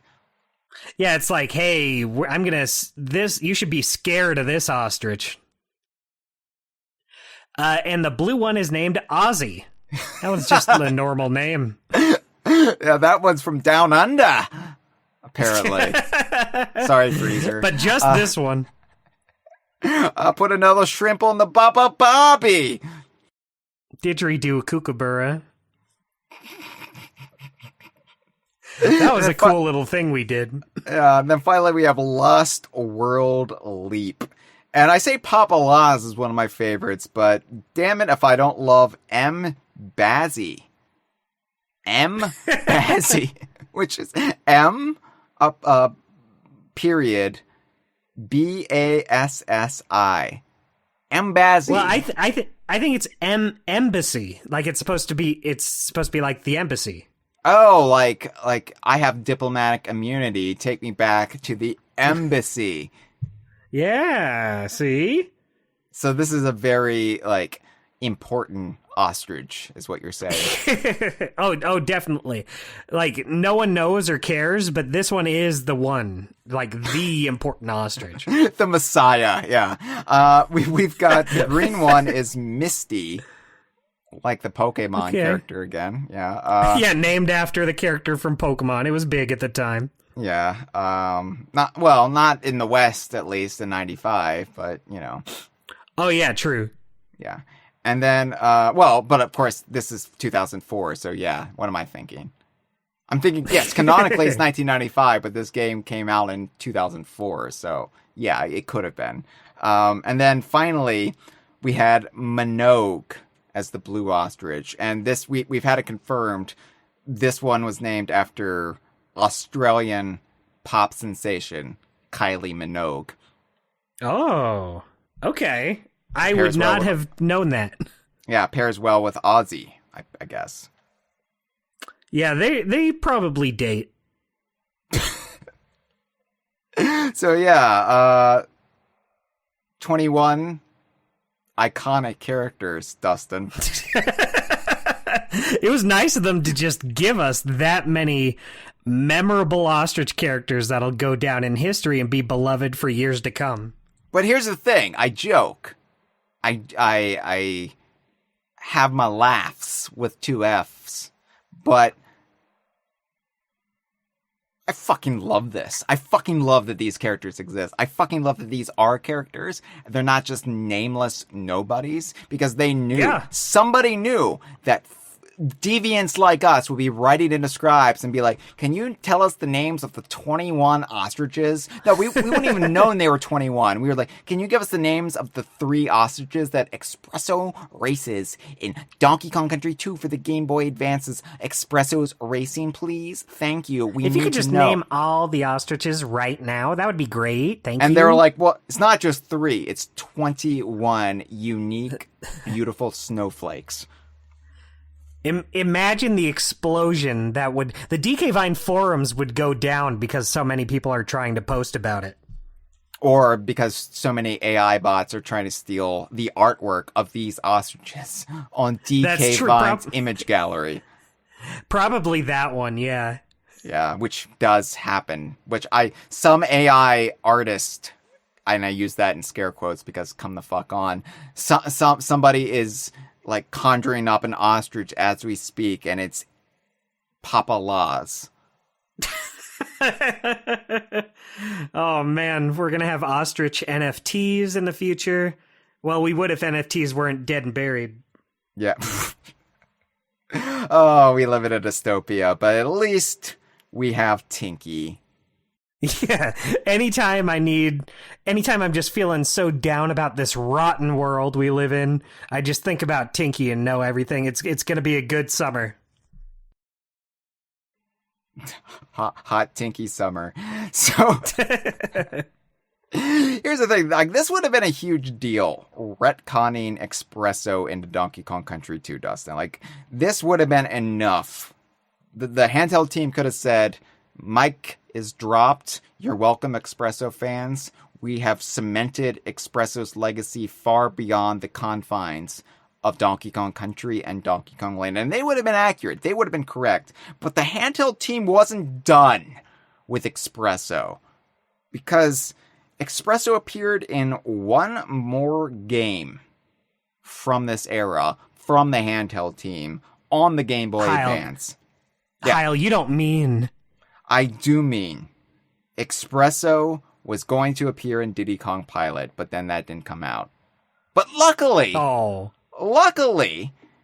due to the hasty transition of the 2003 build of Diddy Kong Pilot into Banjo-Pilot, after the voxel build of Banjo-Pilot was scrapped because it couldn't support Game Link multiplayer, even though nobody uses Game Link multiplayer unless they're playing Pokemon. So it was very stupid and wasteful to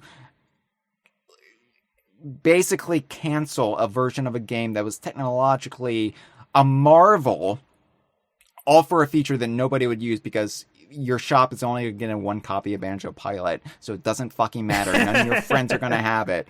Anyway. So then we get this this version of Banjo-Pilot that's like not bad, but nothing to really write home about either.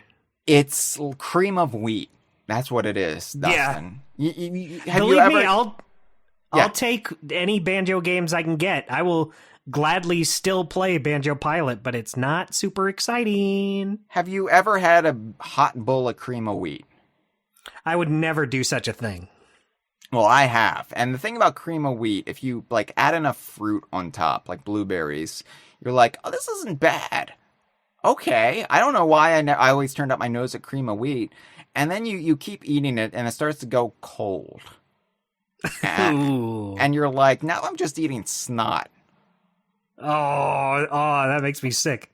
Yeah, it does. So Banjo-Pilot's kind of like cream of wheat because it starts off hot and tasty, and then eventually you realize this doesn't really work.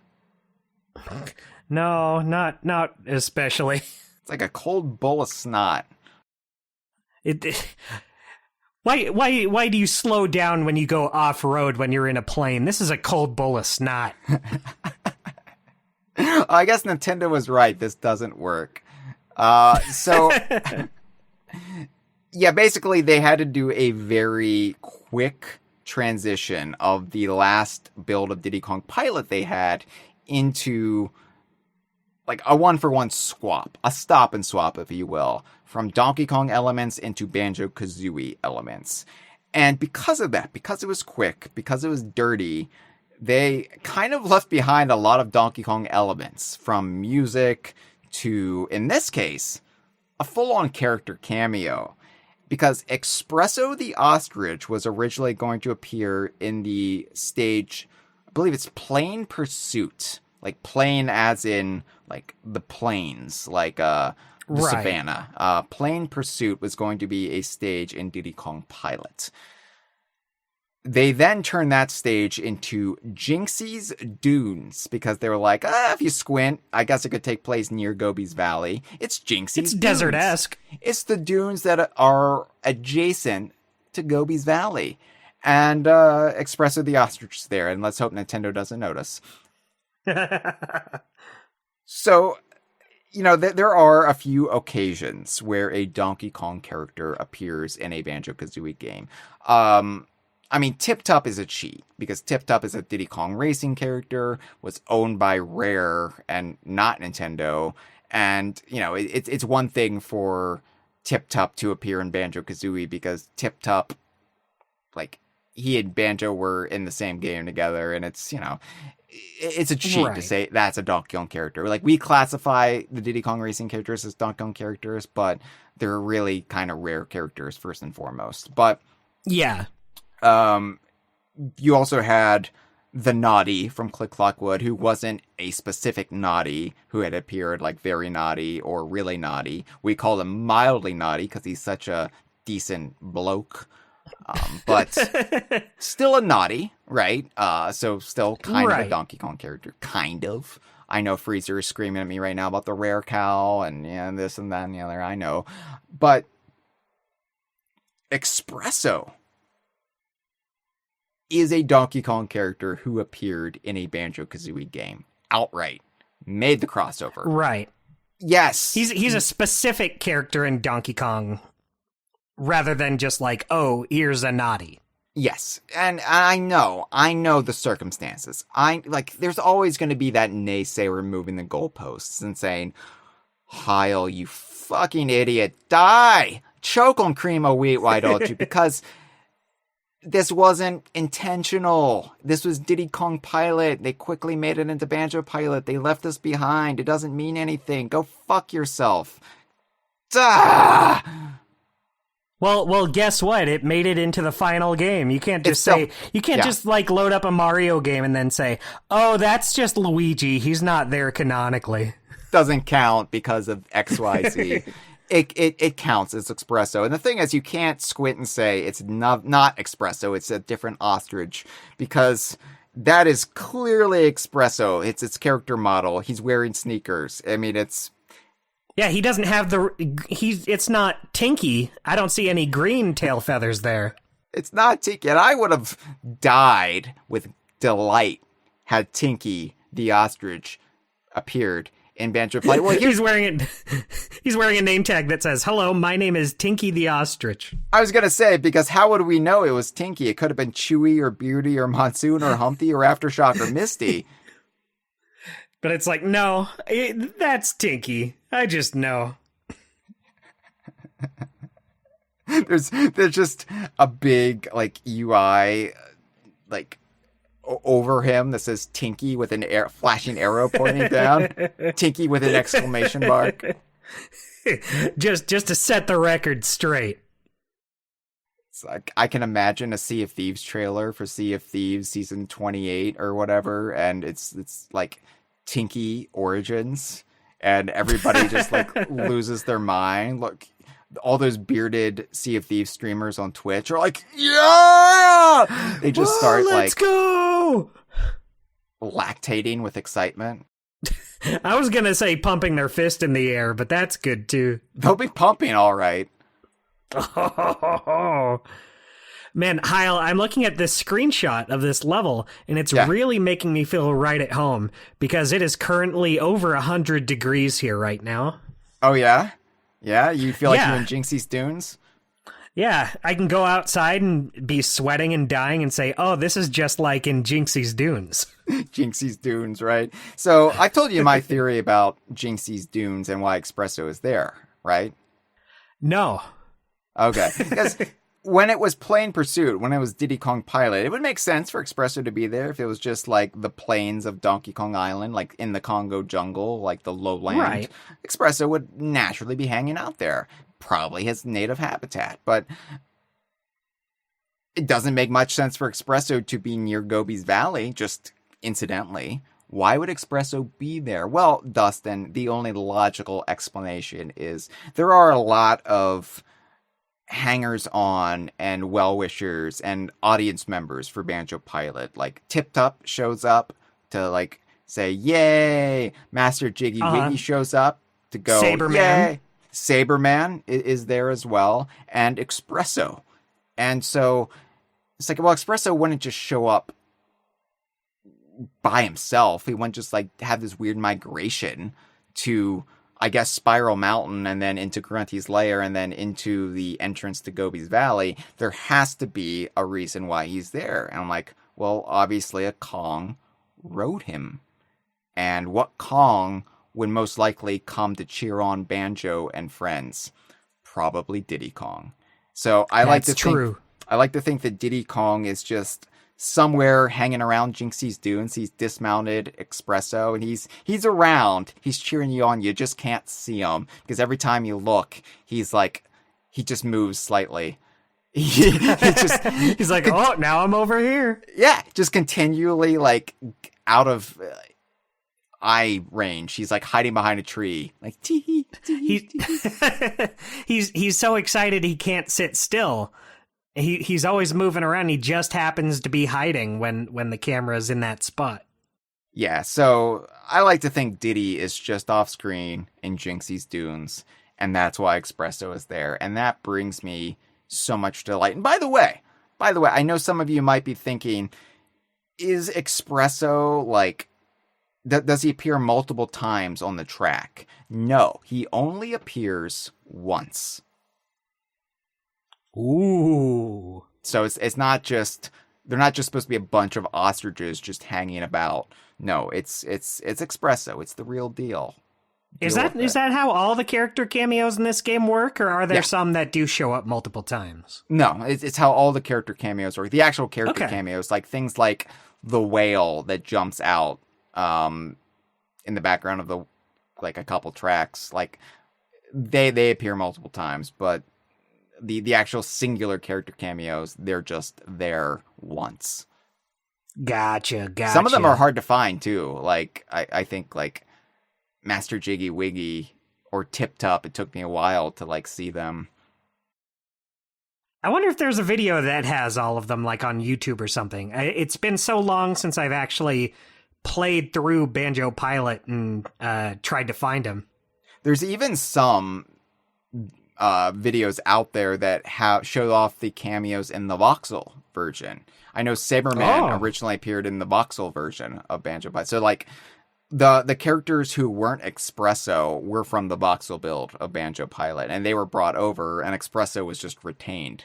So it makes me wonder like what other Donkey Kong characters might have shown up, if any, had the 2003 build of Diddy Kong Pilot like been fully finished.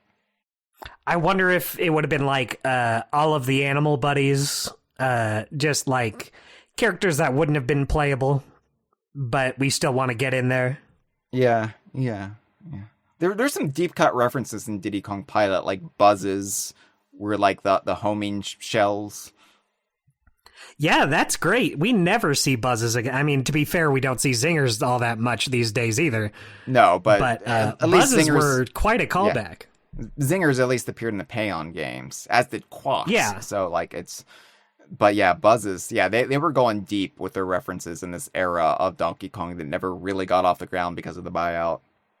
Right. It would have been cool though. Now, a little bit after Banjo-Pilot, there was a potential other appearance of Expresso for the first time in a non-rare game. However, we can't, for once, make any definitive case that this is Expresso, because there are two. Maybe it's Expresso and Expresso 2 from Donkey Kong Country 2 GBA. But it's Mario Kart Arcade GP. I know you love this one, Dustin. Oh yeah, I don't talk about it on the podcast very much, but I talk about this game day in and day out otherwise. Oh, this is a game I have played. I found it in our arcade, but I haven't played it much because I only found it once in an arcade. And, you know, it's one of those... I've also only played it once. Do you want to know where was the one time I played it? I bet it was somewhere weird. Otherwise, you wouldn't be bringing this up. Yeah, it was at Disneyland. I could see myself going to Disneyland and then finding Mario Kart Arcade GP and then wasting the entire trip trying to beat it. Yeah, they had an arcade at one point, and they had this Mario Kart Arcade GP, and this was the level I played. I was already a huge Donkey Kong fan at this point, of course, so as soon as I sat down, I was like, I'm playing the DK track. Yeah, there are two DK tracks in Mario Kart Arcade GP. There's DK Jungle, and then there's, is it Bananan, is it Ruins or Labyrinth? It's because they brought it back in a sequel. That's an excellent question. I have absolutely zero idea. That thing I said earlier when I said I had never stopped talking about this game, that was a lie. It's okay. Bananan Ruins is from the original Mario Kart Arcade GP. Bananan Labyrinth, what was added to the Japanese Mario Kart Arcade GP DX machines in December 2018. So yeah. I'm glad that score was settled. I'm glad you set the record straight. I wouldn't have known. Anyway, DK Jungle, this track, it's got like Diddy Kong on the sidelines at the very beginning. There are like parrots that like swoop down that kind of look like Squawks or Quawks, but not really. They kind of just look, they're their own thing. But at one point in the track, like right after the first wide turn, two ostriches are on the track and they quickly run off the track. And they're both wearing sneakers. So It's plausible one of these could be Expresso.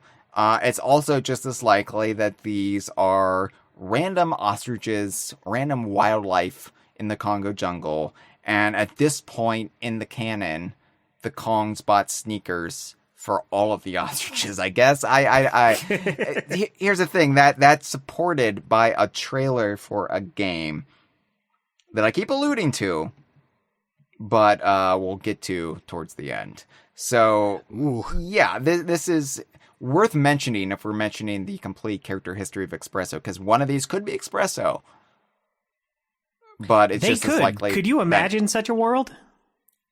I could, but here's the thing. I'll never know for sure until I get an arcade cabinet for Mario Kart Arcade GP for my very own, where I can actually do serious study of the game. Because, you know me, Dustin, I like to play games slow. I like to take my sweet, sweet time with them to really absorb all the details. I can't do that in an arcade setting.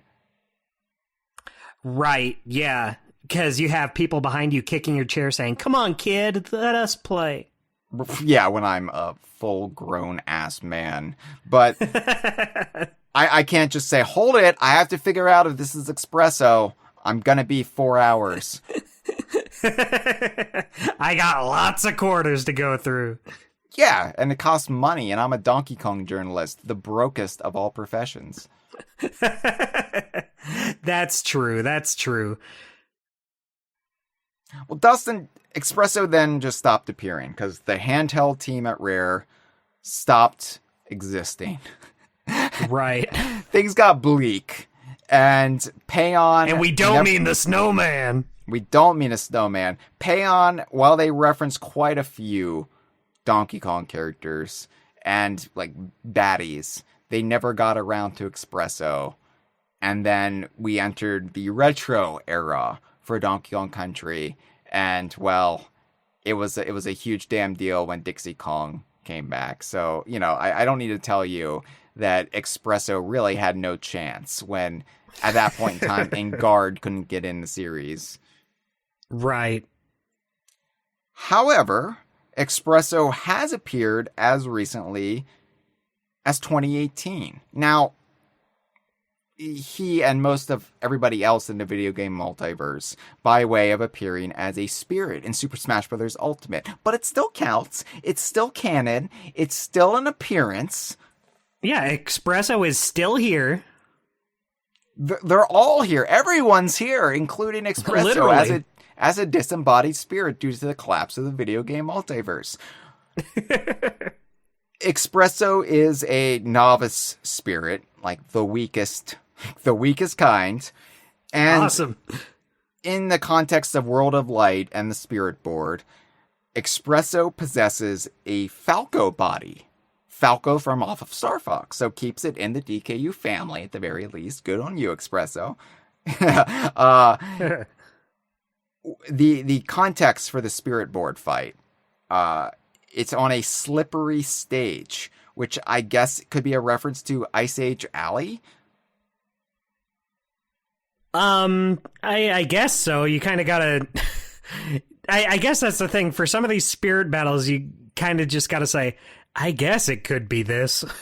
Yeah, I mean, I think they do a good job of distilling a couple core elements of the character and what they're known for. And while Expresso definitely is known most for Orangutan Gang in Donkey Kong Country, or Chimpanzee Clouds in Donkey Kong Land, or Expresso's Racing in Donkey Kong Country 2 for the GBA, I think Ice Age Alley is as good of a pull as any. If you have to make some sort of element from any Expresso appearance and make it into a workable Smash environment. If that were the case, it's weird that it's on Green Hill Zone. I guess, but it's Dustin, I don't know. Okay. Like I said, sometimes you just kind of got to look the other way. Expresso is from the Primate Plains, though, so Green Hill, Primate Plains. Right. But if that's what you're going for, that's all well and good, but then it's weird to have the ground be slippery if you're referencing a snow level. Dustin, don't fight me on this. I'm trying to make it make sense, all right? I'm doing Sakurai's What I meant job. was all of this adds up, and I believe it. Fuck yeah. Yeah, I love that attitude. Awesome. Yeah, that's where I meant to go. So yeah, it's very slippy, not Falco's friend. It just no traction. The enemy has increased move speed like Expresso, and the enemy falls slowly as if Expresso was wafting his wings. So I like it. It's a very easy boss fight. It's very easy to get Expresso. It's going to be one of the first Donkey Kong spirits you probably obtain if you're just playing spirit board battles. But yeah, I like that canonically we can say Expresso has been inside Falco's body. Hey, I like that, like, in this big celebration of, like, all the Nintendo series, Expresso gets to be part of that. Exactly. Because Expresso does matter. And you know what? Yeah. Expresso has been referenced. While these aren't physical appearances, Expresso has been referenced a couple of times during the Switch era. Because in Mario+Rabbids Kingdom Battles Donkey Kong Adventure, we've mentioned before, we mentioned this with Rambi and Squawks, all 5 of the original animal buddies from Donkey Kong Country get their own themed weapons that can be used. And Expresso's is a boombo called the Expresso Atomizer. Jesus. Yeah. This Expresso will annihilate everything. Yeah, why don't you read the in-game description for the Expresso Atomizer? I would love to.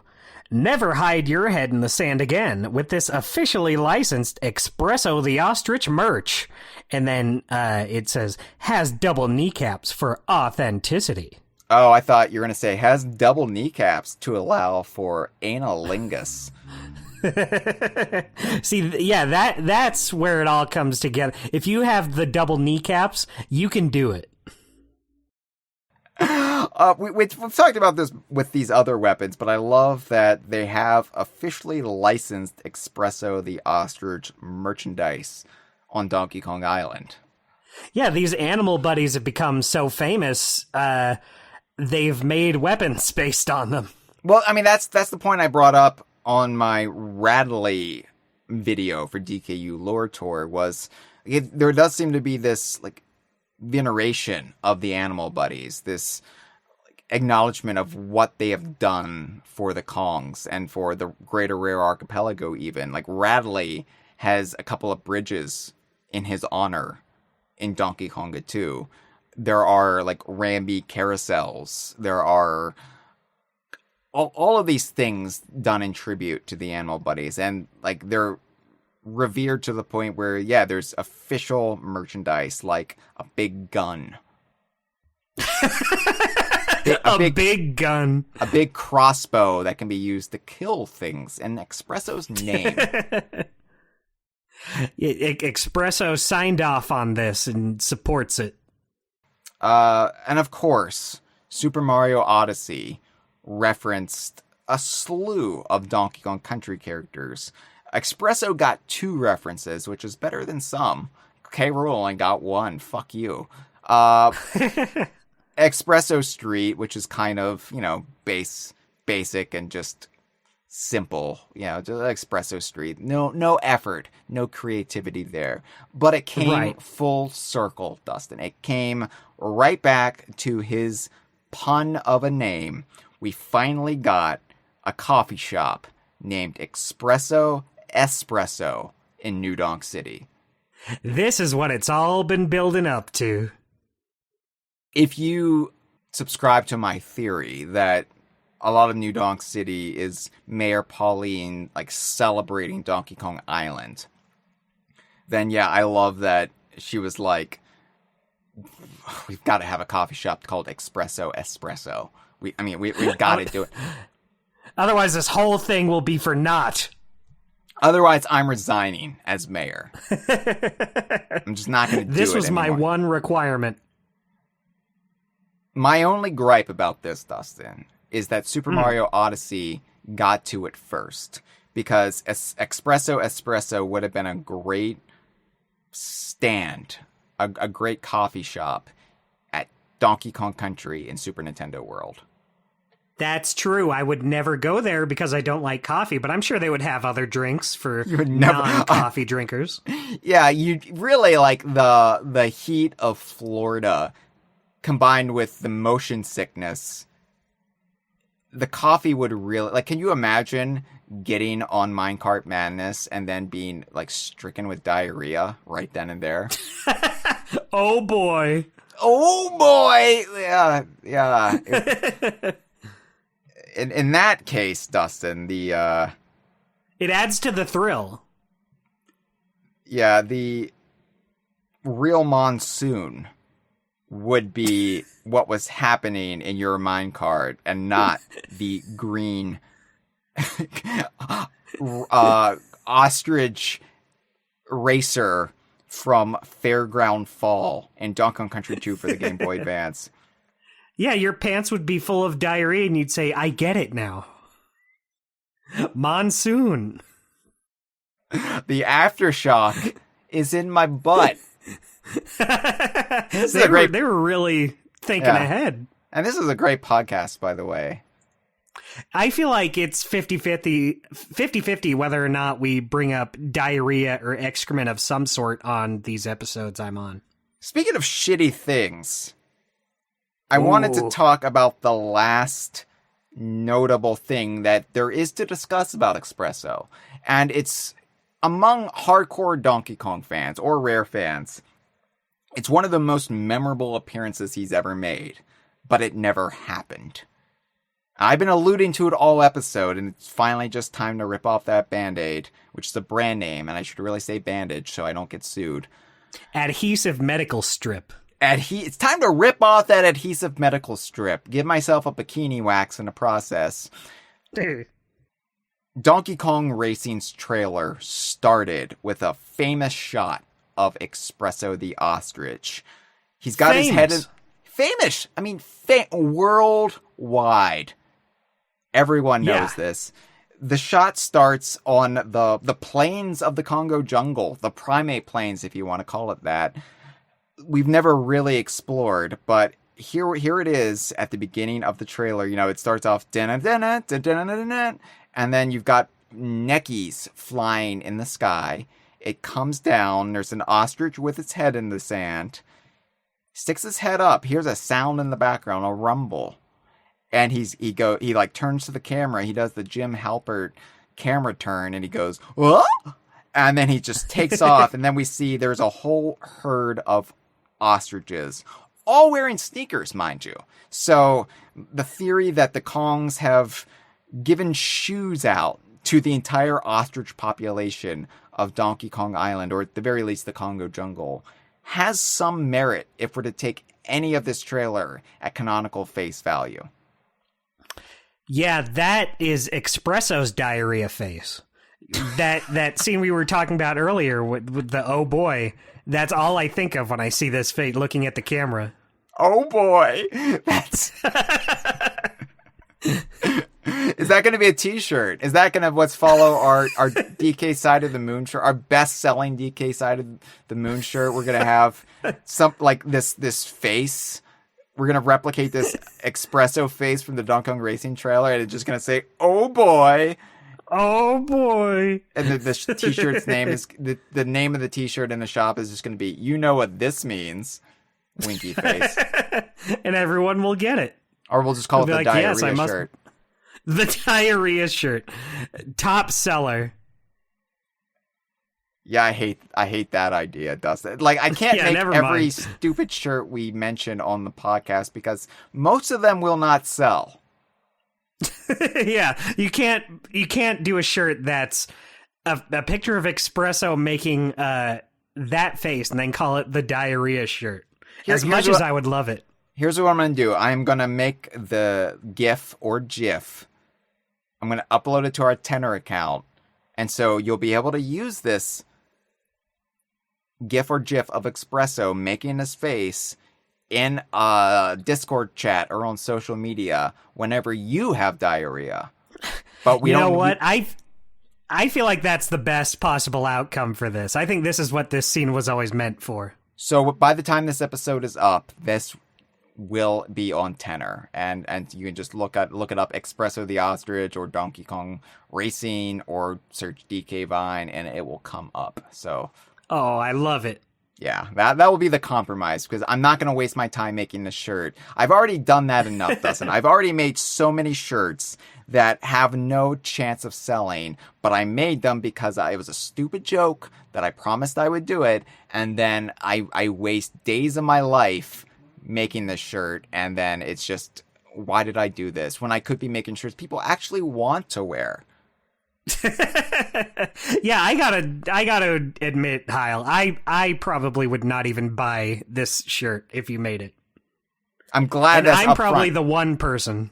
I'm probably the one person who would, and I'm still not going to. I'm glad you didn't gaslight me. I'm glad you didn't lead me on and thinking, "Hi, everybody wants this diarrhea shirt. Everybody wants this Espresso diarrhea face shirt. You got to make this Espresso diarrhea This shirt. is $1 million opportunity." And then I'm just like, I'm really talked into it. I'm like, oh man, people are gonna love this. I'm like, oh man, and then I announce it. New TK Vine merchandise. The Espresso diarrhea shirt is here, and it gets 0 likes on social media.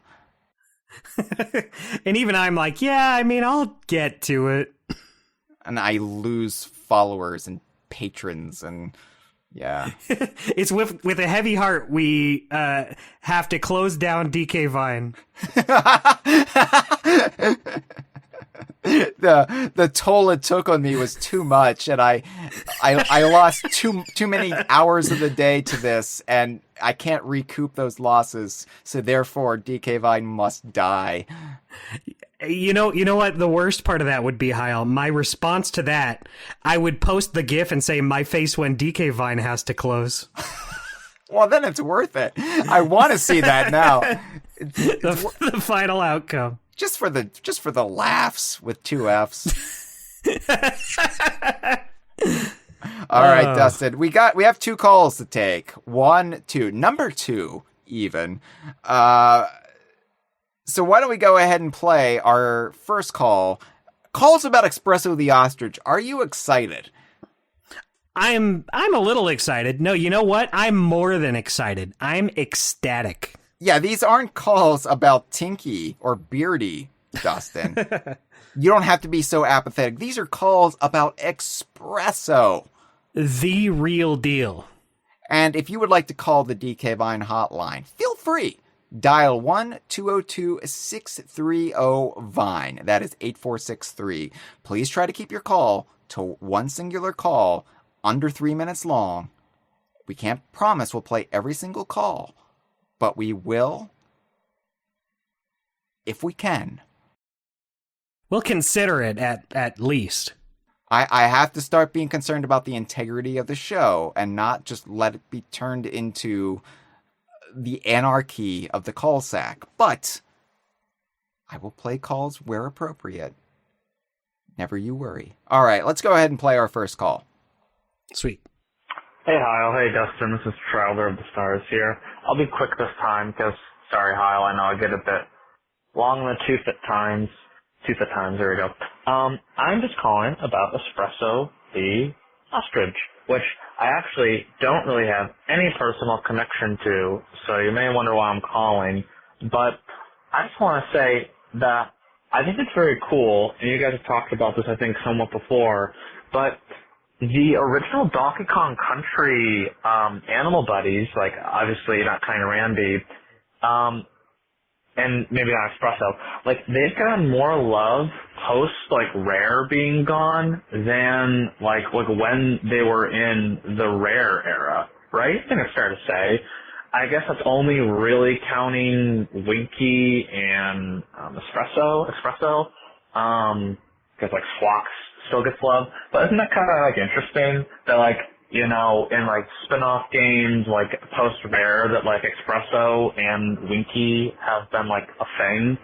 How they're even referenced in, you know, Super Mario Odyssey, but I guess there's also Rattly. And I was just like thinking like, oh, the next Donkey Kong game, like which, you know, if they had animal buddies, which ones would they have back? And honestly, I wouldn't be surprised if, maybe like Winky sat out, but like Expresso came back. 'Cause I don't know, I just think like a playable ostrich is very unique. Like I don't know any other games that have that, but yeah, it'd be cool if he came back someday. And to be honest, I wouldn't be surprised if he did, just because like Donkey Kong Country, like, is just a game that's referenced a lot, probably just because like it has that first game syndrome on the Super Nintendo. Even if like DKC2 is more popular, like I don't know, I weirdly think that Expresso would come back before like Squitter. Which is kind of weird, right? Because, like, I don't know. It's weird to think about. Anyway, that's all I have to say. Take care, you guys. Also, you both look sexy as usual. Okay, goodbye. Thank you, Traveler of the Stars. How sexy did we look when we were talking about diarrhea, is the question. I'm going to say in at least the top 10 sexy. this the top 10 sexy. We were on the list for sure, yeah. Yeah. I mean, if that's your fetish, grown men talking about ostriches and bowel movements, yeah, we're happy to help. We would have definitely made that list for sure. Yeah, you know what? If that's what someone is into out there, I'm happy to help. I guess that was not the intention, but I'll gladly take any love and respect I can get. Yeah, you know, it's not like you ever set out to say, I want to be this in my life. You hear the call and you answer it, and I'm glad we did. But yeah, Traveler of the Stars, I kind of agree. I think it is just first game syndrome, really. It's Donkey Kong Country. You say Donkey Kong Country 2 is more popular, and I would say by and large in the fandom it is, but I would say in the mainstream it's still the original game. Yeah. Because it's the original game and it's Tropical Freeze right now. Tropical Freeze because of accessibility. It's just been the Donkey Kong game for the longest time now, for 10 years. Mostly because Returns itself has been kind of hard to come by. And that will change in January when Returns HD comes out. But I would say Country, the original, and Tropical Freeze have kind of been the two poles of the Donkey Kong Country series, of what the mainstream thinks of Donkey Kong Country. Yes, the fandom prefers Country 2, but that's more insular. That's more of a kind of bubble, if you will. And it also, I think, helps the original 5 that, as I said, there is just something so clean and kind of pure about their idea. They're all just wild animals, like safari park animals. Rhino. Right. Tree frog. Ostrich. Parrot. Swordfish.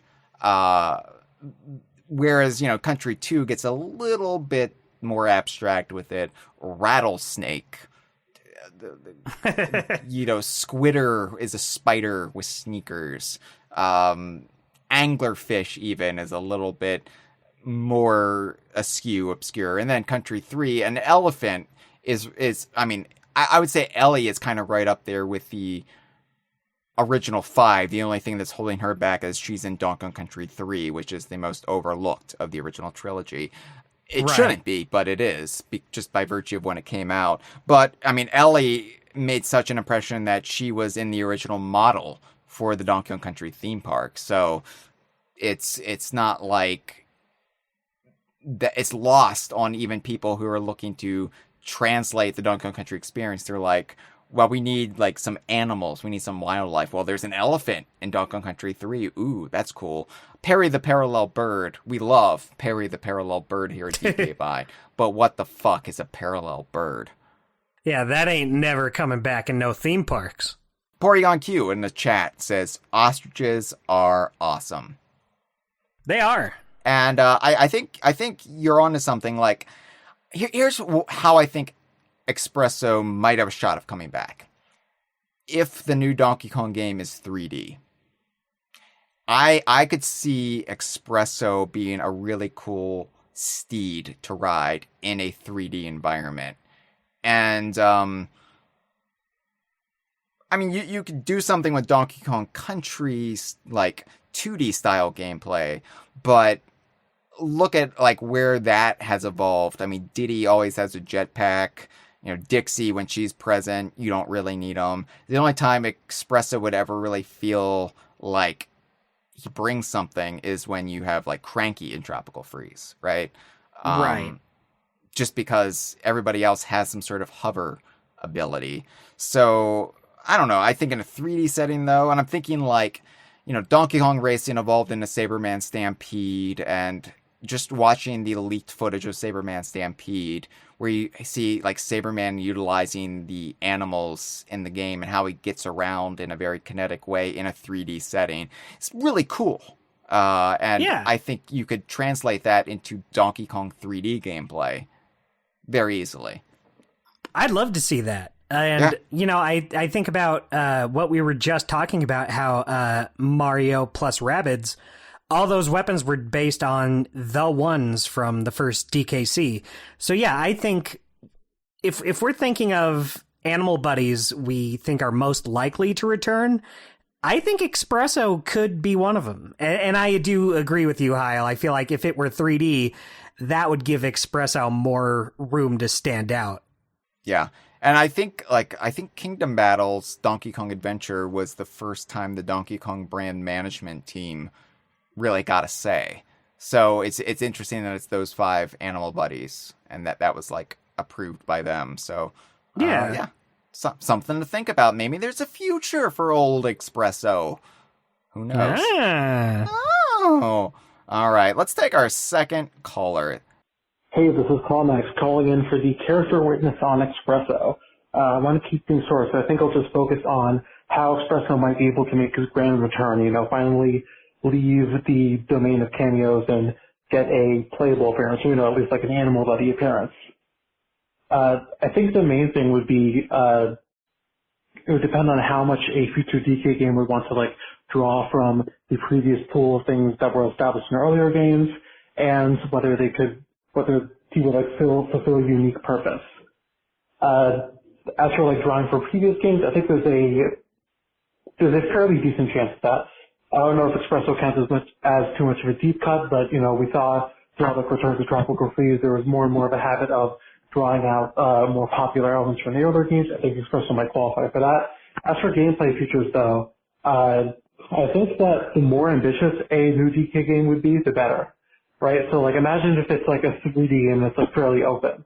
A lot of 3D world open games, especially, like, platformers, so, like, Super Mario Odyssey has, like, the Jack C, and Sonic is just, like, naturally fast in Sonic Frontiers. They want to have some way of, like, very quickly traversing the world if you're just trying to get from spot to spot. And Expresso could theoretically fulfill that. I think he's one of the faster animal buddies. And his other, I think, most significant role would be in the GBA version of Donkey Kong Country 2, where you're, like, collecting feathers to, like, make Expresso 2 better for a racing game. So I think, like, as open world DK games, more likely, if it's ambitious, to have a lot of bells and whistles, so maybe something like that could return. So if you hope for Expresso to come back, in that case, the bigger the better. Thanks for taking the call. Well, thank you for the call. So they're a proponent of Expresso 2. I don't know if you heard that, Dustin. Oh, I heard. Yeah. Believe me. So yeah, we're not saying you're wrong if you believe that the Espresso and Espresso's Racing is a second Espresso. But we're also not going to endorse it either.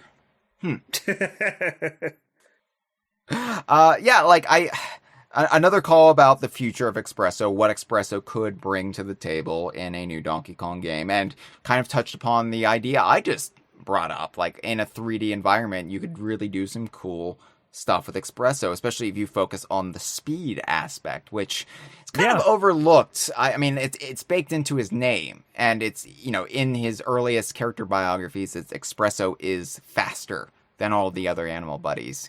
And I think you kind of lose sight of that because there wasn't really any good space in country or land to exploit the speed other than the animal token game.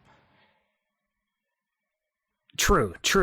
Like, it was the wafting. It was the, fluttering, semi-flight that everybody used more than his actual quickness.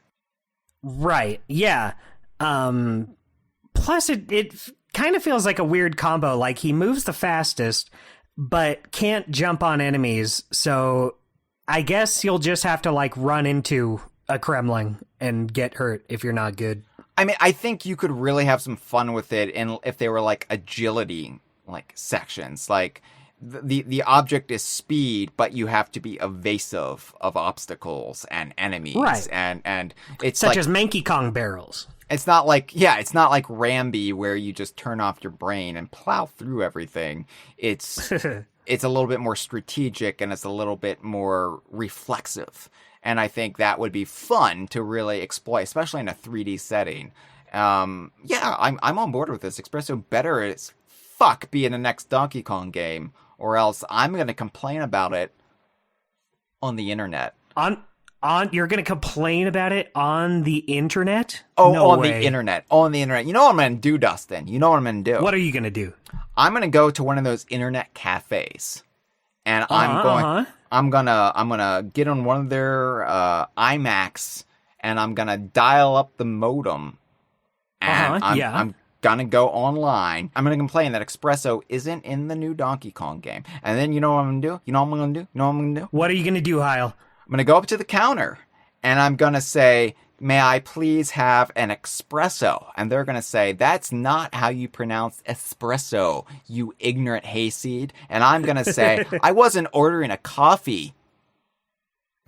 How presumptuous of you.